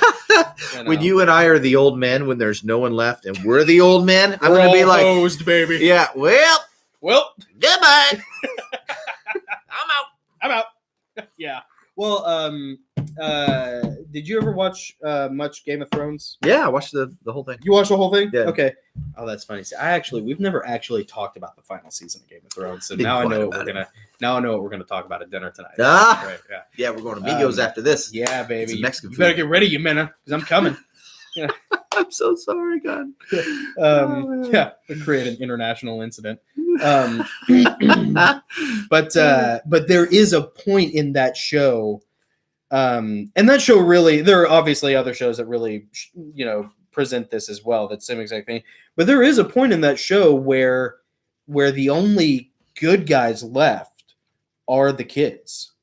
Yeah. The dad's dead, the mom's dead, the uncle's dead, the mentor's dead, the other mentor's dead, the other mentor's dead. Yeah. You know, sure. the older, you know, salty old veteran is dead. It's just the kids. Yeah. And that feeling of like unprepared vulnerability, you know, like, I mean, you still have your mom, which is good. Yes. And then Amen. I still have, and she's in good health. Yep. She's great. And she's awesome. Yep. Talk to her every week. Yeah. Religiously. I call her every week. That's awesome. Yeah. Well, and you know, and I still have like my great aunt, and then I have my aunt down in Florida, and then I have an aunt in Memphis. So I have a smattering of people. I still have like Bob Williams, you know, and Bob's some a good guy. Work buddies. But I'll tell you, like, honestly, I think about it a lot. Like, Dave is a real. I got a buddy who is older, and he kind of really has filled that gap of like a sort of a friend, but also kind of a mentor, a voice of wisdom, a voice of experience. Yeah. You know, and someone that I can gut check myself with. Yeah. just like I would with Dad. For sure. And he's more closer to like Mom's age when she passed away than he is Dad's age. And man, you don't really think about how much you miss that or how much that space that filled that dad wisdom until it's gone. Yeah, for sure. And I've been very fortunate and blessed. And I do think that it's a God thing that like, men like David or men like John, and Bob and some of these other people have been placed in my life or kept in my life or brought back in to help support and undergird. Yeah. I mean, honestly, there is, and if you're going through this, here's something to think about what I'm about to tell Nick. It's entirely possible that you might be so different from me that you don't really need that. That's something to think about. I need it. Okay. No, I need it. I need something to think about. I need other voices. I need other voices for sure.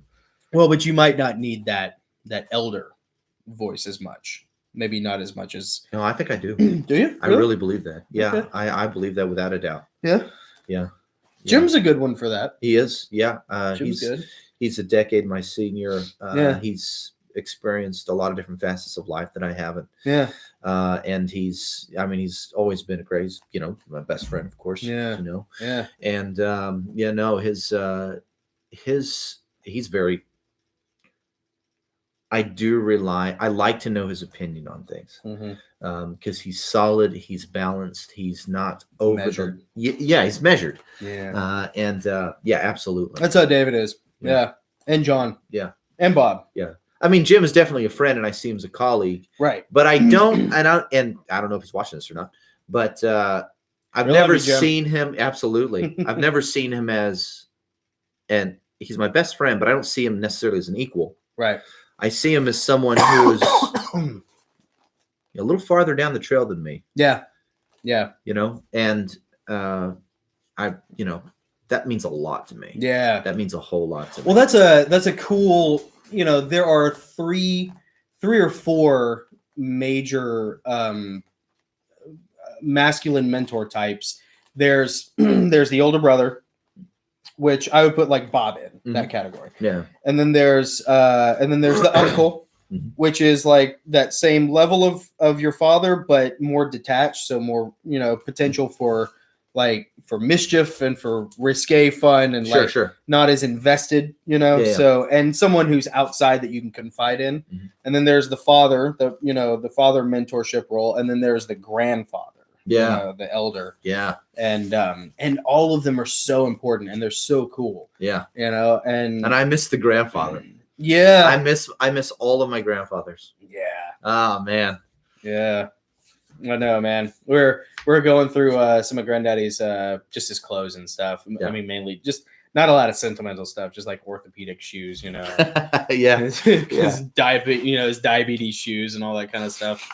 But every now and then you'll find something really cool when you're digging through that. Yeah. Like I have his signet ring. Ooh, nice. It's cheap. It's just like plastic, or I don't know what it is, but it's not heavy. It's not like, really nice gold or anything, but it's got an F on it, a Gothic script F for Fuquay. For Fuquay. Yep. And dude, it's really cool. That's very cool. Yeah. Yeah. And my best gun. I mean, my most prized possession is in 2006, Granddaddy gave me his 25-35 lever action rifle, which was his grandfather. So my great grandfather's when he was a Texas Ranger.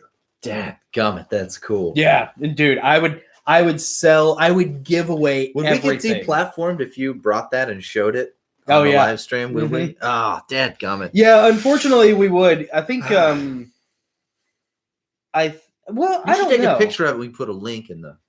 You might be able to hold a gun on a YouTube live stream, but I know that Reno May talks about that. Reno May is a really good political gun channel that everybody should check out too. He's a younger guy. He's probably about my age, a little bit younger. He's in California and he hates California. He hates all that stuff. So he's very tuned in. But he talks about that. He's like, I don't think he can really like manipulate a gun. You can't do it on a live stream. That's what it is. Okay. You can hold a gun in a video. Okay. You can make gun videos, But if you Can't do live live stream stream. with a gun, they'll nix you because it seems like, you're about to broadcast doing something with it. Gotcha. Okay. Yeah, that makes sense. So, Makes right. sense. Of course it does. Adam made a good comment. He said, grandfathers, you do not know, you do not realize how much impact they have until they are gone. Yeah, no kidding. That is so true. Yeah, that is so true. My mom's dad, my grandpa Lewis, was awesome. I spent a lot of time with him when I was a kid. Really? And I miss him greatly. And every day that goes by, I realize how much more he knew about life than I ever will. Yeah. And I just miss being able to talk to him. He was very wise, and I was too young and thick-skulled to like talk to him and ask him questions. And I can think of several situations in my teenage years where he was probably the person I should have gone to. Yep.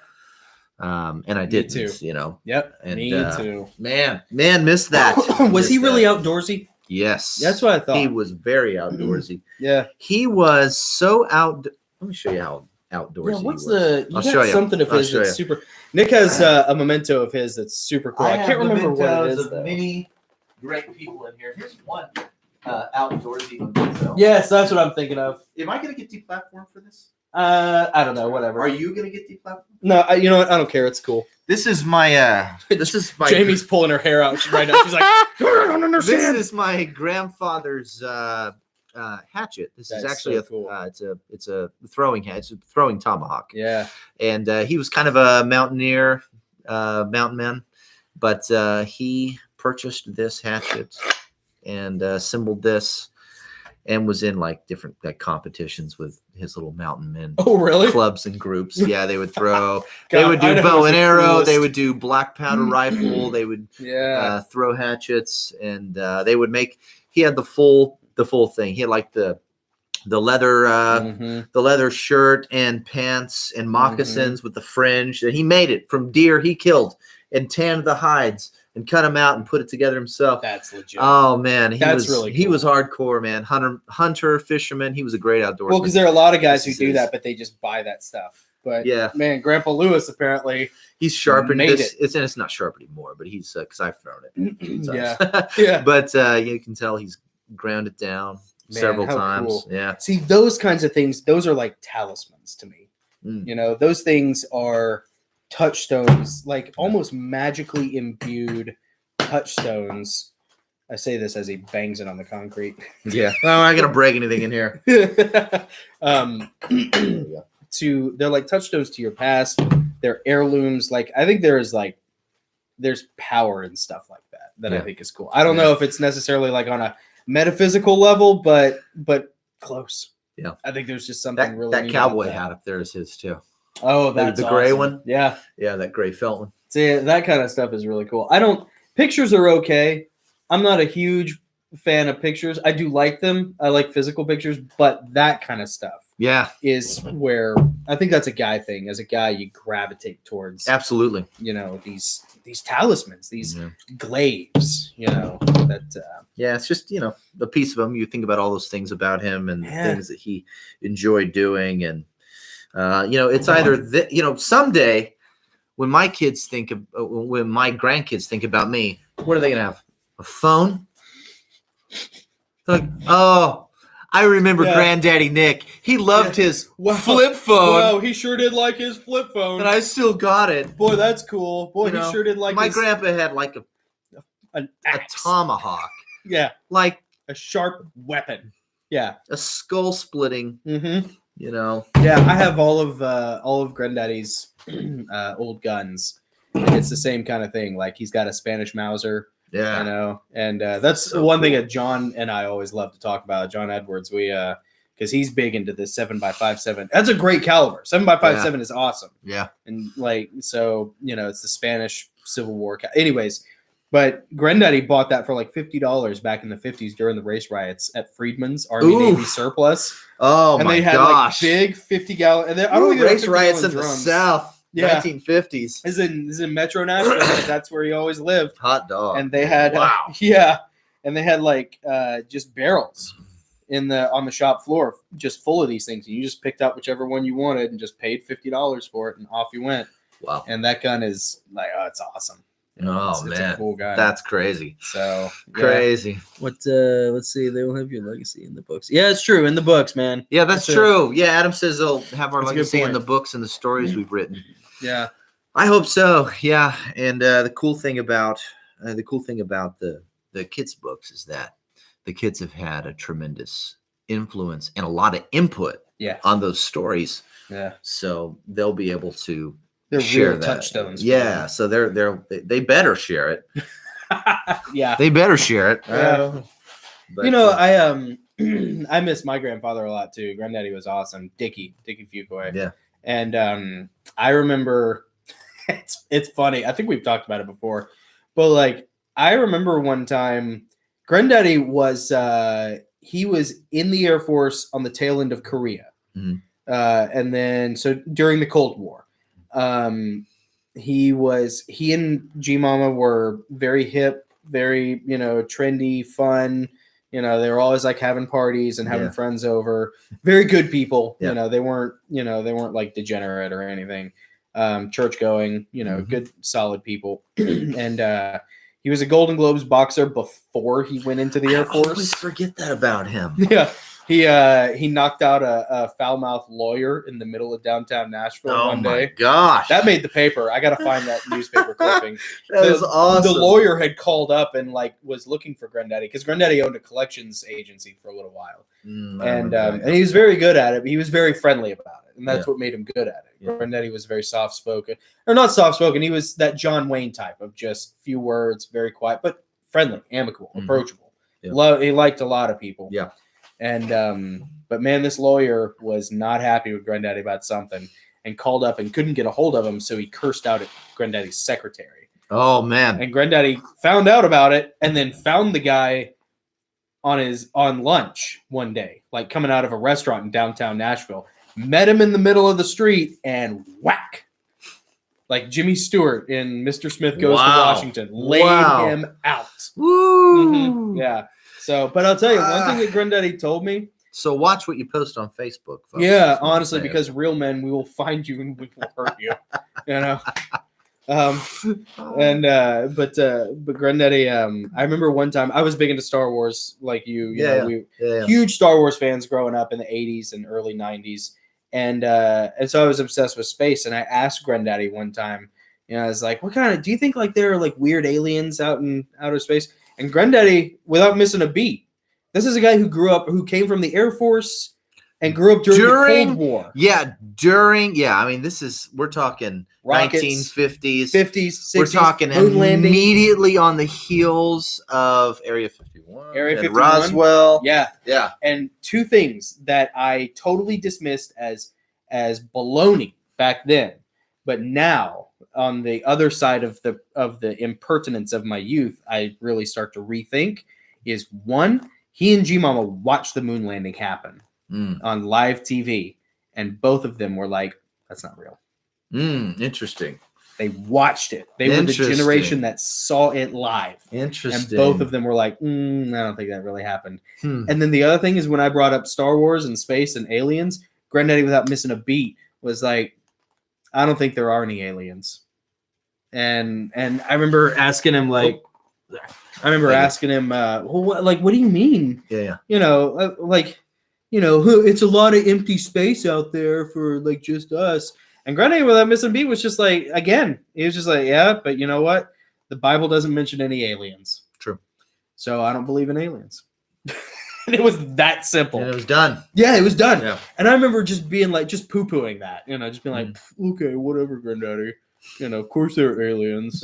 Just when you're 18, 19. Oh, not even like an insufferable 10-year-old. Just at that age that you just want to grab them and you just want to smack them till their eyes bleed, And but you know what? I think he was right. I think he was absolutely right. I do too, actually. Yeah. I do too. I don't think they're aliens. Of course, I think you and I actually agree on this. We've talked about this a lot. We don't believe in extraterrestrials. Nope. I believe in interdimensionals. And I do not think they're friendly. Angels. I do. I mean, I think that, I think they're demonic entities of some kind. Well, dude, I mean, I really do. I remember when I first started writing I know we're getting a little long in the tooth, but I'll wrap it up with this story. When I first started writing Heavenly Realms, I had a lot of dreams, a lot of like not cool dreams. Oh, wow. A lot of like spiritual dreams. And I had one dream where I was laying in my bed and I was 17, when I started writing that book. Was I there? No, you were there. You were naked. Okay, good. Oh, good. Okay. Yeah. Go It was on. hard to tell, it was. I want to hear I want to hear more about a dream with me in it. Yeah. It's good. Naked Nick river dancing on a horse with a noose around his neck. Oh my gosh. Back to the Roman Legion conversation. That was great. Oh, it's awesome. Go back to like minute 30 to get that. So yeah, it was we did it. Yeah, we did a bit. Yep. It was good. Yeah. But I was laying in my bed. Dad was praying over me, and he might have been in real life. I don't know, but it was in my dream. He was praying over me, and I distinctly remember being lifted out of my bed by something invisible, like that was above me, that was very malevolent, that was trying to take me. And I remember the only thing was screaming out, "Jesus Christ is Lord, Jesus Christ." Saying Jesus' name over and over again actually was the only thing that, dude, and that is so. That's a big thing in the UFO community. It is. That is such a common experience, like a recounting of what a lot of people call abduction experiences that they have. And I had last year, I had a dream like that. No kidding. Really? Yeah, I did. I don't remember all the details, but I remember laying in my bed, and there was in my dream, there was someone in the room. Yeah. I was afraid that it might be, a malevolent presence. Really? Posing as, an extraterrestrial. And I remember thinking, okay, I'm just going to, I'm going to think, I couldn't move. I was totally paralyzed, and all I could do was think, Jesus, you're all I have. I can only, all I can do is speak your name, and I couldn't speak. So I'm like, all right, all I can do is think your name. So I kept saying that over and over, Jesus, Jesus, Jesus. Well, there was this vibration, this pulsing. I was being lifted out of the bed, and there was this pulsating, thumping my ears. My ears hurt. Really? From the air pressure, from this vibration. And then I woke up, and it was like the ceiling fan. Thudding my ears. Funny how that, but it was tying into that dream. But I never. Wow. That was recently. It was like it's about 6 months ago. Whoa. And it was bizarre. I had never had an abduction dream before. Really? Yeah, I've never had an abduction dream. But it's the same type of thing. Yeah. Something's there. It's malevolent. You feel like you're being lifted. I felt like you're being taken. Yeah, I felt like I felt weightless, and I was being lifted up. And the more I got lifted up, the harder this thing was thumping against my ears. Interesting. Like the vibration. It was really bizarre. And I woke up, and I didn't. And immediately you realize that you were having a nightmare. Yeah. You got that sickening feeling in your stomach. You have cold sweat, and everything is still so vivid in your mind. But that was really scary. Yeah. Yeah. It was really scary. Yeah, man. The same type of deal. Have you ever had any sort of like sleep paralysis or hypnagogic experience? No, but I do believe that Dad probably was praying for you while you were having that dream. Because I think Dad actually prayed for us a lot when we were. Oh, yeah. I think, I know he did. I remember seeing him pray for us when he thought we were asleep. Really? But I think he prayed for us a lot more than we give him credit. Probably. I really believe that. Yeah. Yeah. That's pretty awesome stuff, man. Yeah. Yeah. Adam says, cool and base grandparents. Yeah, me neither. Aliens are interdimensional, nasty beings. That's it. Yep. Well put. That's exactly right. So true, Adam. Yep. Yep. 100%. Yep. And Celeste Katya says interdimensional. Yes, let me go back to her. Yeah, I think they're interdimensional. I really do. Yeah. I don't think they're extraterrestrial at all. I don't think that was in God's design whatsoever. I think it's part of the fall, and I think it's part of the enemy. Yep. Trying to deceive us all. Yep. So, take us all out, baby. Yeah. Okay, so I want to read this other one. Okay. You don't want to save it till next week? Nah, I don't care. Okay, No. you don't want it in the bank. No, I don't bank anything, baby. All right, if your car breaks down, I I'm just saying. I fly like Icarus, flapping my way. I'll be setting up the garage, and you'll be back there. Yeah, Nick, you got some paper? I love it. I love it. It's the chaos that brings it out because it forces me to just keep plowing ahead. Yeah, it does. You know, and it's so uncomfortable. Yeah. But I'll tell you this, on the book that I'm working on right now for these kids, this kids part. Oh yeah. It's a Travelers League backstory / side story. Yeah. It's called The Hoppus Chronicles. Oh yeah. And I have written so much this week. Really? Yes, it's That's been great. awesome. I feel like that's a good feeling. Oh, it's great. I feel like you've taken like a 2-week-long dump.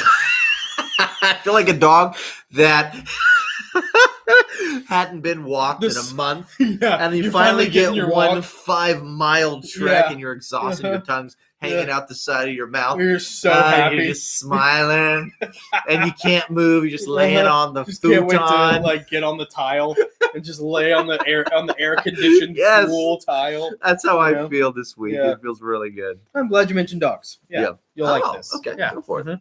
All right. I am gonna do an accent. All right. Blood don't lie, Chief, the creature said to me with that harried expression all barely sentient creatures have in the realization that their final mortal moments were upon them. He looked up at me with that face of abominable grotesquerie from his seat on the ice. We had tracked him through the snow for the better part of a day and all through the night, forever drawn to his position by the haunting howls of his bleeding wound. Atrix put an arrow through him just past noon, after we had fired the village and were rounding up stragglers. Mandates of the bishop. Our priest, Kularain, had come to perform the rites. Mm-hmm. He brought salt to mix with the ashes, but the bodies would not burn, which perplexed our company and unnerved the priest. He must be new at this. What do you mean? I ask. There is merit in sweat, the creature said through snarls of pain as the wind sang through the adjacent forest. And tears are their currency, but their power is in the blood. They realized that 1,000 years ago, when your king came to rescue you. Do not blaspheme the Savior, bastard child of the Leviathan Order, Kularain told him. His hands shook while he tried to prepare the ceremonial dagger and mix the oil and incense. But it wasn't that cold. I watched him tremble from the adrenaline and the fear of proximity to a living, breathing, dying myth bleeding out on the ice before us. He sat in a soupy purple mire and drew a ragged breath. His tattered red cloth tunic stinking with dander. The creature laughed, a haunting staccato guttural bark punctuated by yelps of pain. The Leviathan Order made me and my kind, he confessed, but it was your order that hunted us down. What are we to do with this curse called life? You would not leave us be, at the behest of the blood drinkers who sit on thrones. He was right. I mused on this as I drew my sword and slew the dogman. Oh, man. Beautiful. Yeah. The dogman, yes. I did that just for Nick. Ah. That's so good. Yeah. So satisfying. And he's so... Just scratches this little itch right behind... And Nick's leg starts to... That's great. To the Dogman, the newest paranormal mystery. That's just for you, Fringe Mythology people. Thank you. Yes. Oh. Well, I've been thinking about like the Sasquatch book. Yeah. Then after I finished, that was the other thing. I finished John Stakely's Vampires. Okay. Which is a total fun, empty calorie, guilty pleasure trash book. Okay. If you've never watched John Carpenter's Vampires with James Woods, you got to watch it. It's awesome. Yeah. It's total B-movie trash. Mm-hmm. It's late 90s crap, pablum, as a buddy of mine put it.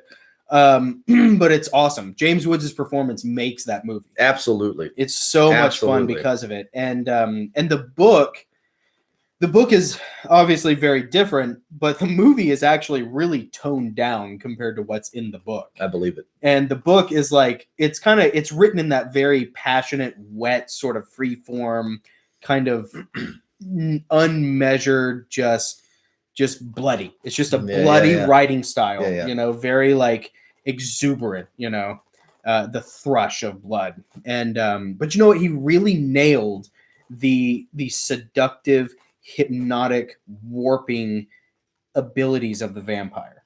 There's like a 50-page chapter in that book where it's a flashback of like what this chick goes through as being preyed upon by the vampire. And it's masterfully done. I mean, I'm not a big vampire. I don't care about vampires because I'm a man, you know. But that book is a lot of fun, and it's really fascinating, and it's cool, and there are all these neat little things in vampires that make it worth reading. It's not a sophisticated writing style. It's like barely above Dean Koontz as far as, you know, the quality of writing. It's like Steak and Shake or like the best O'Charlie's burger you could ever have. It's like, it's still basically junk food, but it's like the nicest junk food you could ever eat. You know? Yeah, sure. But in reading that book, it suddenly dawned on me, between that and Hotel Hollywood, that little short dream thing that I did, the one-off that I did, it suddenly dawned on me that could be the ending sort of to Sasquatchalypse. That Sasquatchalypse, because that's always been a hard thing to do. One of the reasons why I've always stalled on writing this is I've never been able to figure out how to finish Sasquatchalypse. Yeah.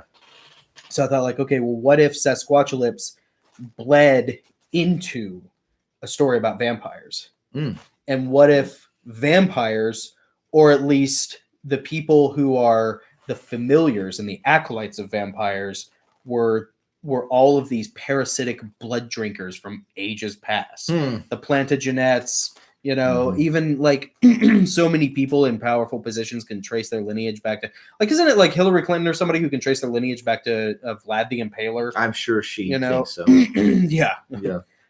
Or maybe it's Queen Elizabeth. I can't remember. It's somebody. Anyways, so, you know, and there's all these, and there's this blood drinking thing that, you know, and this cannibalism. And if you think about like vegans and vegetarians, they're puny, right? Like, you don't know too many like really strong, robust. Sure, for sure. But every meat eater, you know, is just like, there's some power inside of them. There's power in flesh eating. So like, what's more powerful than humans? Well, of course, that's why this whole Pizzagate Illuminati, conspiracy theory thing is all about cannibalism, blood drinking, vampires, like ancient, adrenochrome.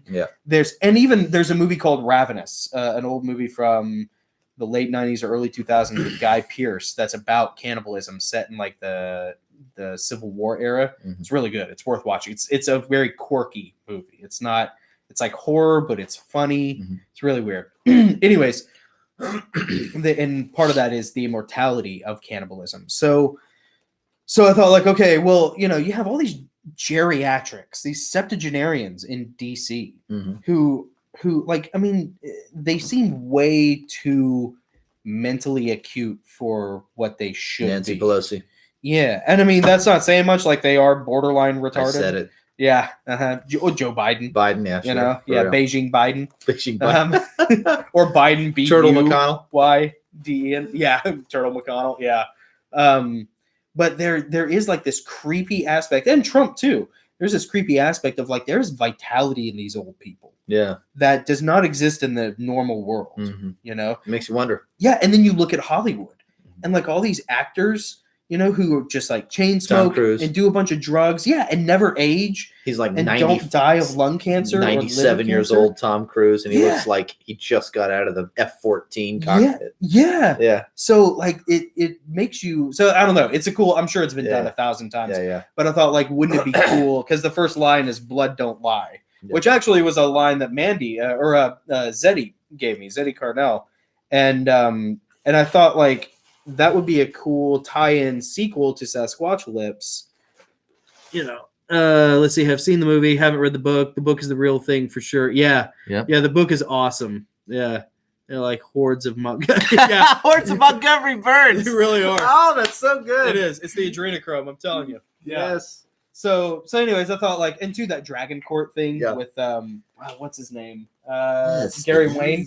Yeah, the Genesis Conspiracy. Genesis 6 Conspiracy. Yeah, Gary Wayne. Yeah, he talks about the Dragon Court. Great book. You should check that out too. And so I thought, like, wouldn't it be interesting if, like, because I wanted to tie in Sasquatch to the whole gap theory, Lucifer's fallen empire on Earth. You know, and that's the apotheosis of his empire because they're malevolent naturally against us because they don't have the breath of life. How does the main character, you know, the main protagonist who's discovering that, one, you know, Sasquatch is a real thing. Yeah.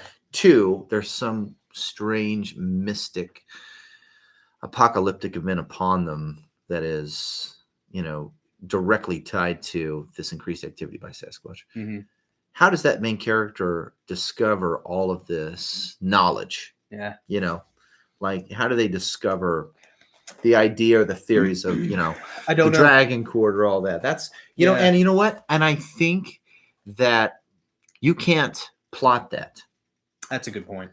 That is something that's a really good point. You're gonna have to pants it. Yeah. And maybe with the ending too. Yeah. You know, I think you're looking at it from the perspective of a plotter where you need to know the ending so you know how the structure, the story structure needs to look like to get there. Yeah. Get out of my mind. Yeah. Just pants it. Just pants it. Yeah. You know? I have to, in order to do that, you have to have something. You have to have a pole star. Yeah. You know, you have to have some constellation to aim your rudder for. You know, you don't want to not have a rudder because then you're just adrift, or you just go wherever the winds of passion take you, or nowhere, you know. And so it helps to have something, and having the gap theory thing, having the Emerald Empire, Lucifer Empire thing helps, and then having that, like, bleeding into what if they reveal, okay, they've solved this problem, but now there's another systemic problem of, like, Hollywood and DC, and all of royalty. They're all vampires. Yeah, that's cool. It's a great. Or they're cool vampire concept. familiars. So it's like now you have an even bigger problem because it's like you've solved the immediate crisis of the nuclear bomb going off. Right. But now you have to face the army that just tried to bomb the beast system. The beast. Yeah. The Leviathan order. Yeah. The Leviathan I'll tell you, order, baby. I'll tell you the best. If you haven't watched, have you watched The Man Who Invented Christmas yet? Oh no, I need to. Dude, you got to watch it, and I'll tell you why. I keep forgetting about that. You know, it's about Charles Dickens and how he comes up with A Christmas Carol. Yeah. It is the quintessential movie of how pantsing it works. Will create your greatest work of all time. I know. It is so good. It is so good. Yeah. And you talk about, and I got one more thing before we go too. Hey, Sherry. Yeah, greetings to Sherry on the Fringe Mythology. Awesome. Thank you for watching. I hope you're enjoying it. I will say this because you talked about vampires and, like, you're a dude. Yeah. And, you know. Yeah. I get that. Yeah. Because vampires aren't really a dude type thing. They're not a dude. They're not a manly thing. You know what? It's because all vampires are really just lesbians. It's so true. I gotta say this. I got a confession to make. Yeah. Because I too am a man. Yeah. Yeah. And I know. But I too am a man who's married to a woman with children whose I have propagated successfully. I have made you. I made that. I have passed on to you. I have formed flesh of my own flesh. So let me say this. As a man who loves like vampires, just all the man things, except sport. I'm not into sports. Yeah. I'm Sports really ball. Care. Yeah. No, I'm not really. But I love everything. Like everything else is great, right? Like I shower with bourbon scented soap. Right. I literally do. And I know I've scrubbed him down. I thought we weren't going to talk about that. No. No, I got to make this confession. That's for our OnlyFans account. I got to make this confession. While I had COVID last month. Yeah. I watched all 6 seasons of Downton Abbey. Oh, yeah. And the movie. Goodbye, everyone. And the movie. I watched all 6 seasons of Downton Abbey. And I'll tell you what. Is it good? I absolutely loved it. Yeah, I loved every minute. And you know why? Why? For the same reason you and I love The Mandalorian. Really? Father culture. Is it really? Yeah. No kidding. Yeah, father culture. Really? That is the charm of that whole series that goes, unnoticed, undiscussed. Yeah. The characters in that movie that resonate the most with me Yeah. are because you have like the Lord and his family, of the Lord of Downton Abbey, and then you have the servants. Yeah. Right. And there's and the characters. First of all, the characters are amazing. Right. The characters are so well done. Mom and Aunt Audrey loved watching that show. I know. And you know what? And I wish. You almost wish you'd seen it back then. It made me miss Mom even more. Oh, and because I would if I'd only known, if I'd only got over my cheesy chest thumping man type stuff, I could have watched it with her. Yeah. And we could have both enjoyed it together. Yeah. But both in the, Lord's house and in the servant's house, the characters that resonated the most with me were the benevolent patriarch type characters, and the people showing this generosity of spirit to each other. And I don't know if anyone. Okay, yeah. No, Nick, don't do it. No. Adam's saying don't do it. Look, I'm just saying. There are two characters in that show that make the whole show. Three characters that make that whole show awesome. Lord Grantham, played by Hugh Bonneville. Carson the butler, who's awesome. He's basically like the same exact archetype for the servants. And Maggie Smith. Oh yeah, Maggie Smith, who is absolutely phenomenal in anything she does. No kidding. She is great. Really and is. If the whole series was just those three people and no one else, is great. Because there's a lot of really slow, boring stuff. Right. Like I don't care about the time. And the change and going through, England and Europe and all that stuff. And a lot of it was just like, oh my gosh, please. Yeah. Okay. Are they going to get married or not? I don't care. You just like watching but the main, like the actual father of the family. The patriarch. Yes. The patriarch. Oh, yeah. It's cool. His moments are the best in the entire thing. Yeah. He comes in with some. Oh, he drops it. Oh, he drops it big time. Buttons. Yeah. No, it's awesome. Though. No, anyway, so I say that I've made my confession. Yeah. And now I'm ready for whatever my penance is. Adam will come up with something. Yeah, Adam, come up with a penance for me because I watched it and I loved it. I'm sorry. Adam, you can come up with my penance. I've watched Downton Abbey. I'm not ashamed of it. There was so much to love about it, including Maggie Smith. Let's see. Adam says the Prince of Wales claims lineage. That's interesting. Yeah. Is that what he says? What? Yeah. Where? Right there. Where? Prince of Wales claims lineage. The Prince of Wales claims That's lineage. probably in regards to either the Plantagenets or Vlad the Impaler. Yeah. And then Really, William's the Prince of Wales. No, Charles is the Prince of Wales right now. I think Charles is the Prince of Wales. Yeah. Yeah, you'll let him off. Yeah, thanks, Adam. We need to hear the accent you were going to use. Oh, I know. He mentioned that. Yeah, he told you to do it. Which accent? I don't know. The one you were gonna do for your one-off. Oh, Sean Connery. Was that what you were gonna do with Sean Connery? I was gonna do Sean Connery. Tell you what. Here's what I'm gonna do.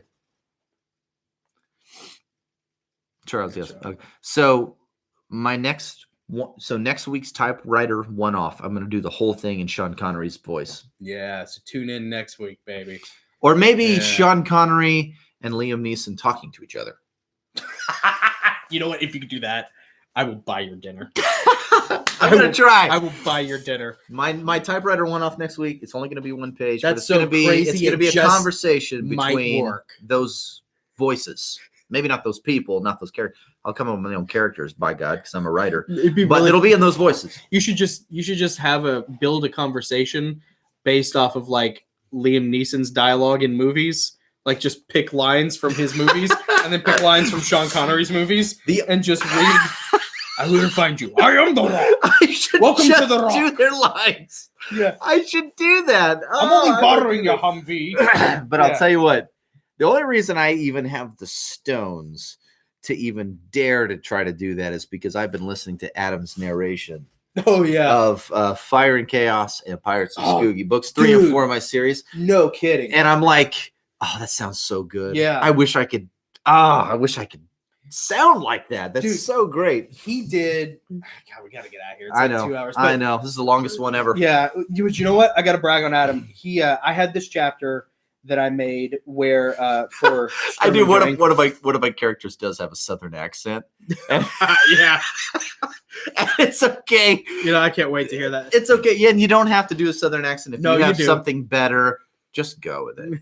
If you want to do like an Irish accent, there are no characters with an Irish accent. You can totally do that. Both English and Southern accents, they have some. Adam, you'll probably figure this out. They have some overlap. They both have soft R's, like that debutante sort of gallant Southern accent. Yep, that high Southern accent is very like it's got some similarities tonally to a British accent. Yeah. He did this awesome thing.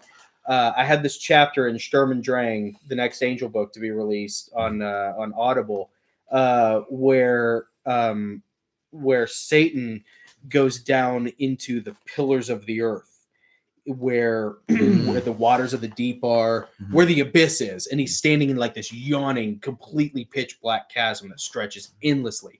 And you can sort of see at the edge of the light that he manifests at the tip of his sword, the light beams shoot out, and you can kind of see like the giant 7 pillars of the earth that like are these rock clockwork kind of mechanism things that are holding up the earth, you know?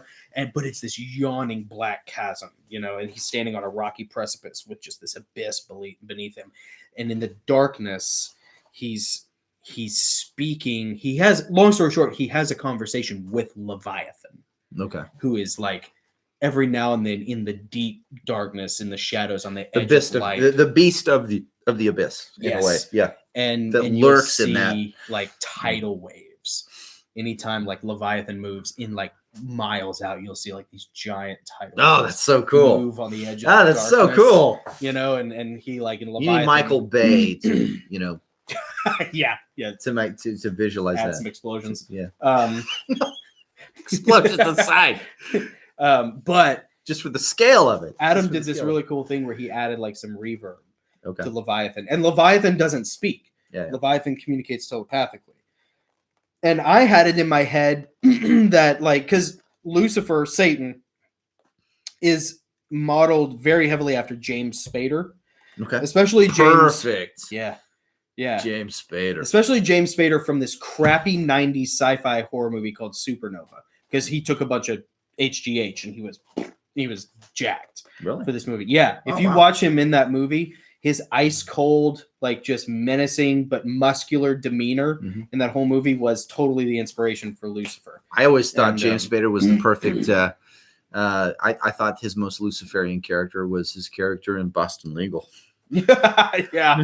Dude, he's awesome. That's how I always imagined the devil. Yeah, well, and he's so good at playing the devil. So good. There's something about him, man. Like that's why Stargate is such a cool movie because it's such a role reversal for him, where he plays a harmless guy, a harmless good dude. Yeah, totally pure. That's a protagonist. great movie too. It is. Yeah. But then Leviathan's voice in my head was basically just Benedict Cumberbatch as Smaug.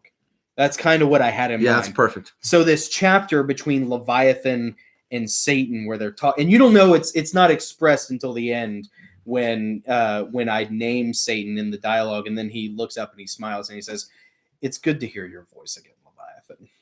Because Leviathan finally actually speaks. He like rears up out of the waters and he breathes fire, and but the whole time they've been communicating telepathically, negotiating this deal. This that's so between cool. them as he's like circling in the waters.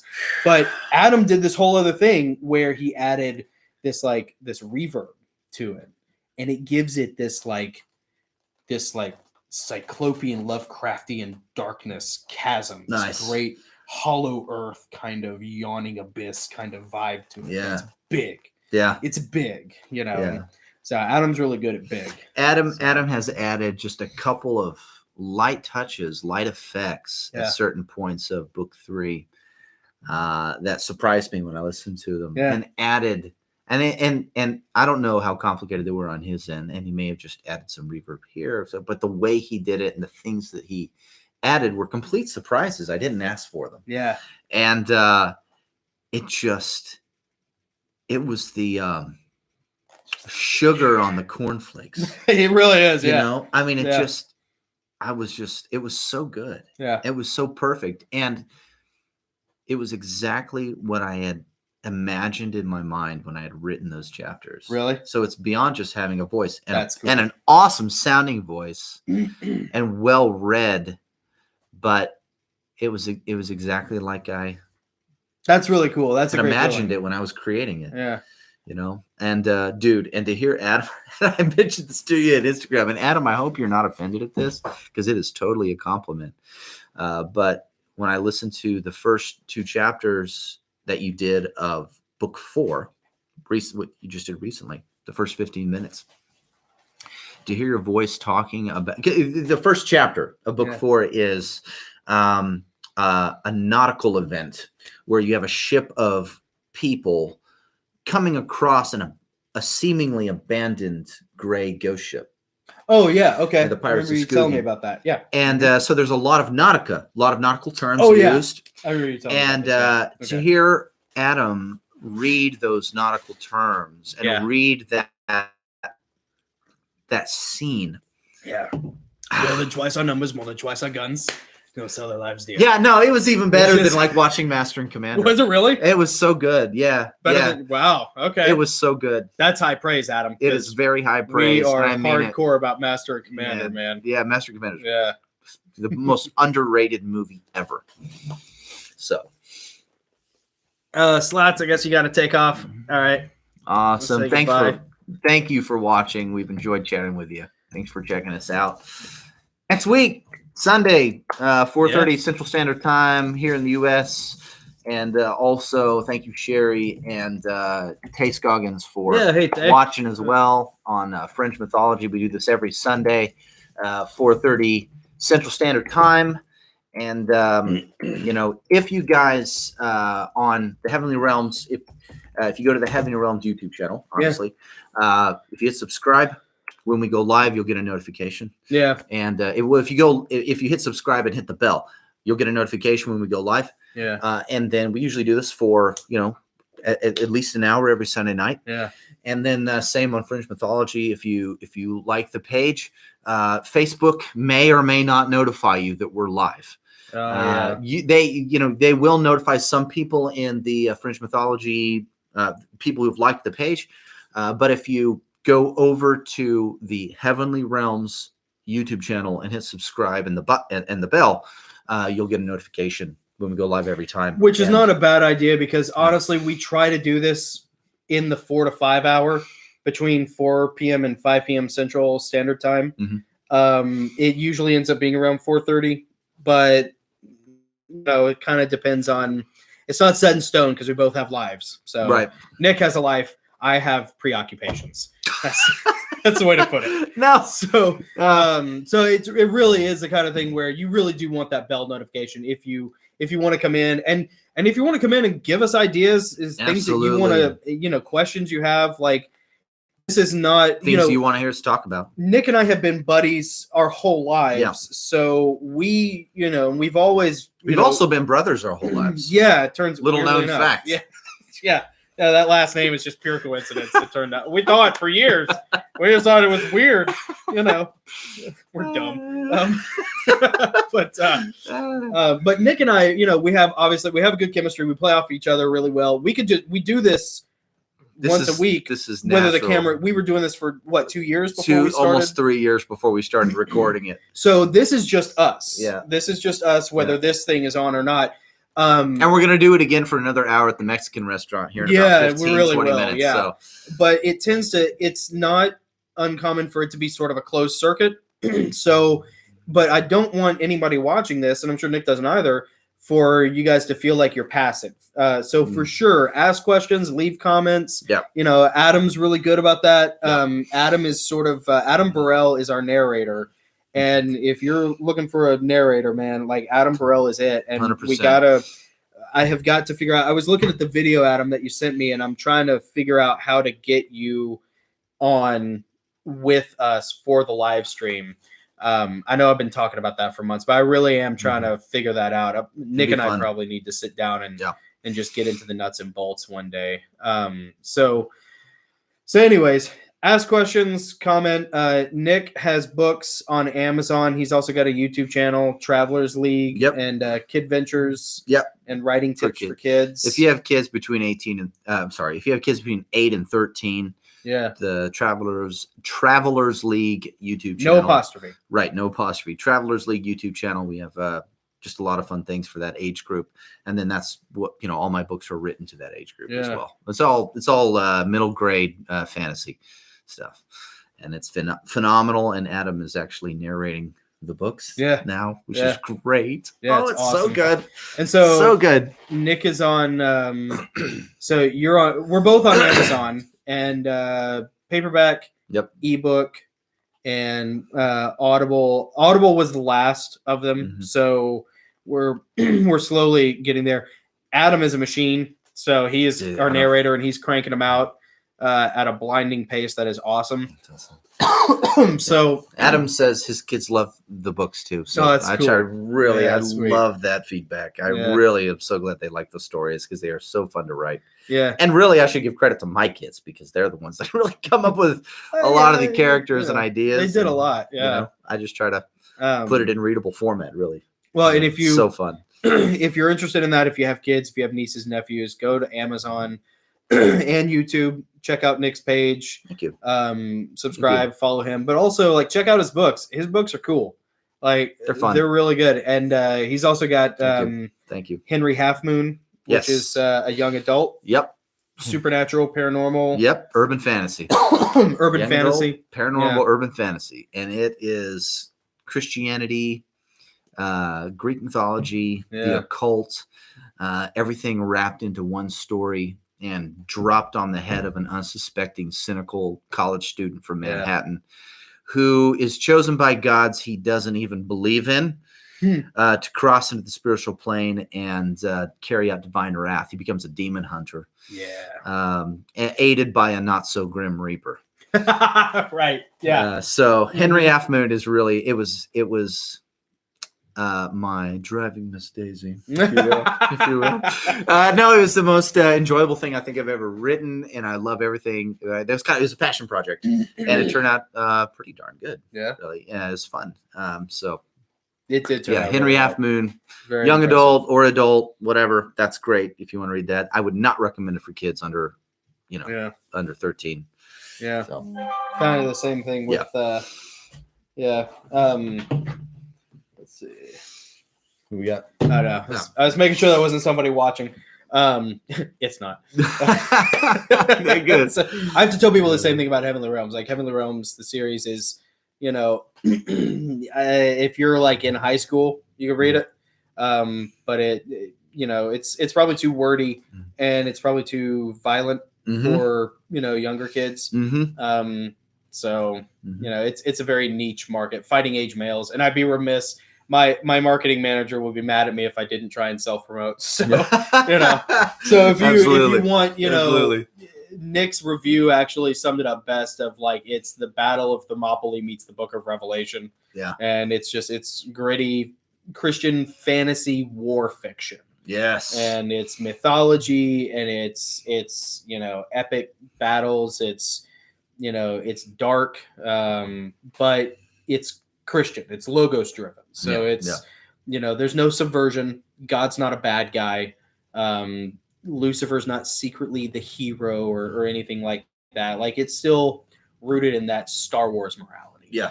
But it is probably more complicated than that because ultimately it's about three brothers. Yeah. So and there are a bunch of novels. Anyways, we're both on Amazon. Jonathan Goss, Nick Goss. You check us out. Check Nick out on Travelers League. Subscribe to Audible and download the audiobooks. Yeah, download the audiobooks. Because reading is one thing, but hearing Adam Burrell tell the story takes it to a whole new level. Support Adam so that he'll keep doing these for us. Please. I know he says he's going to because he's a very Christian, godly man. A very good dude. Yeah. But for real, let's not put that to the test. So, anyways, we appreciate all you guys watching. Absolutely. Fringe Mythology, we appreciate you guys watching. You guys. I'm Jonathan. Yep, I'm Nick. We're the Gosslings. We're the Gosslings, and you guys have a good week. Warm up. We'll see you next Sunday. See ya. Nachos. Nachos.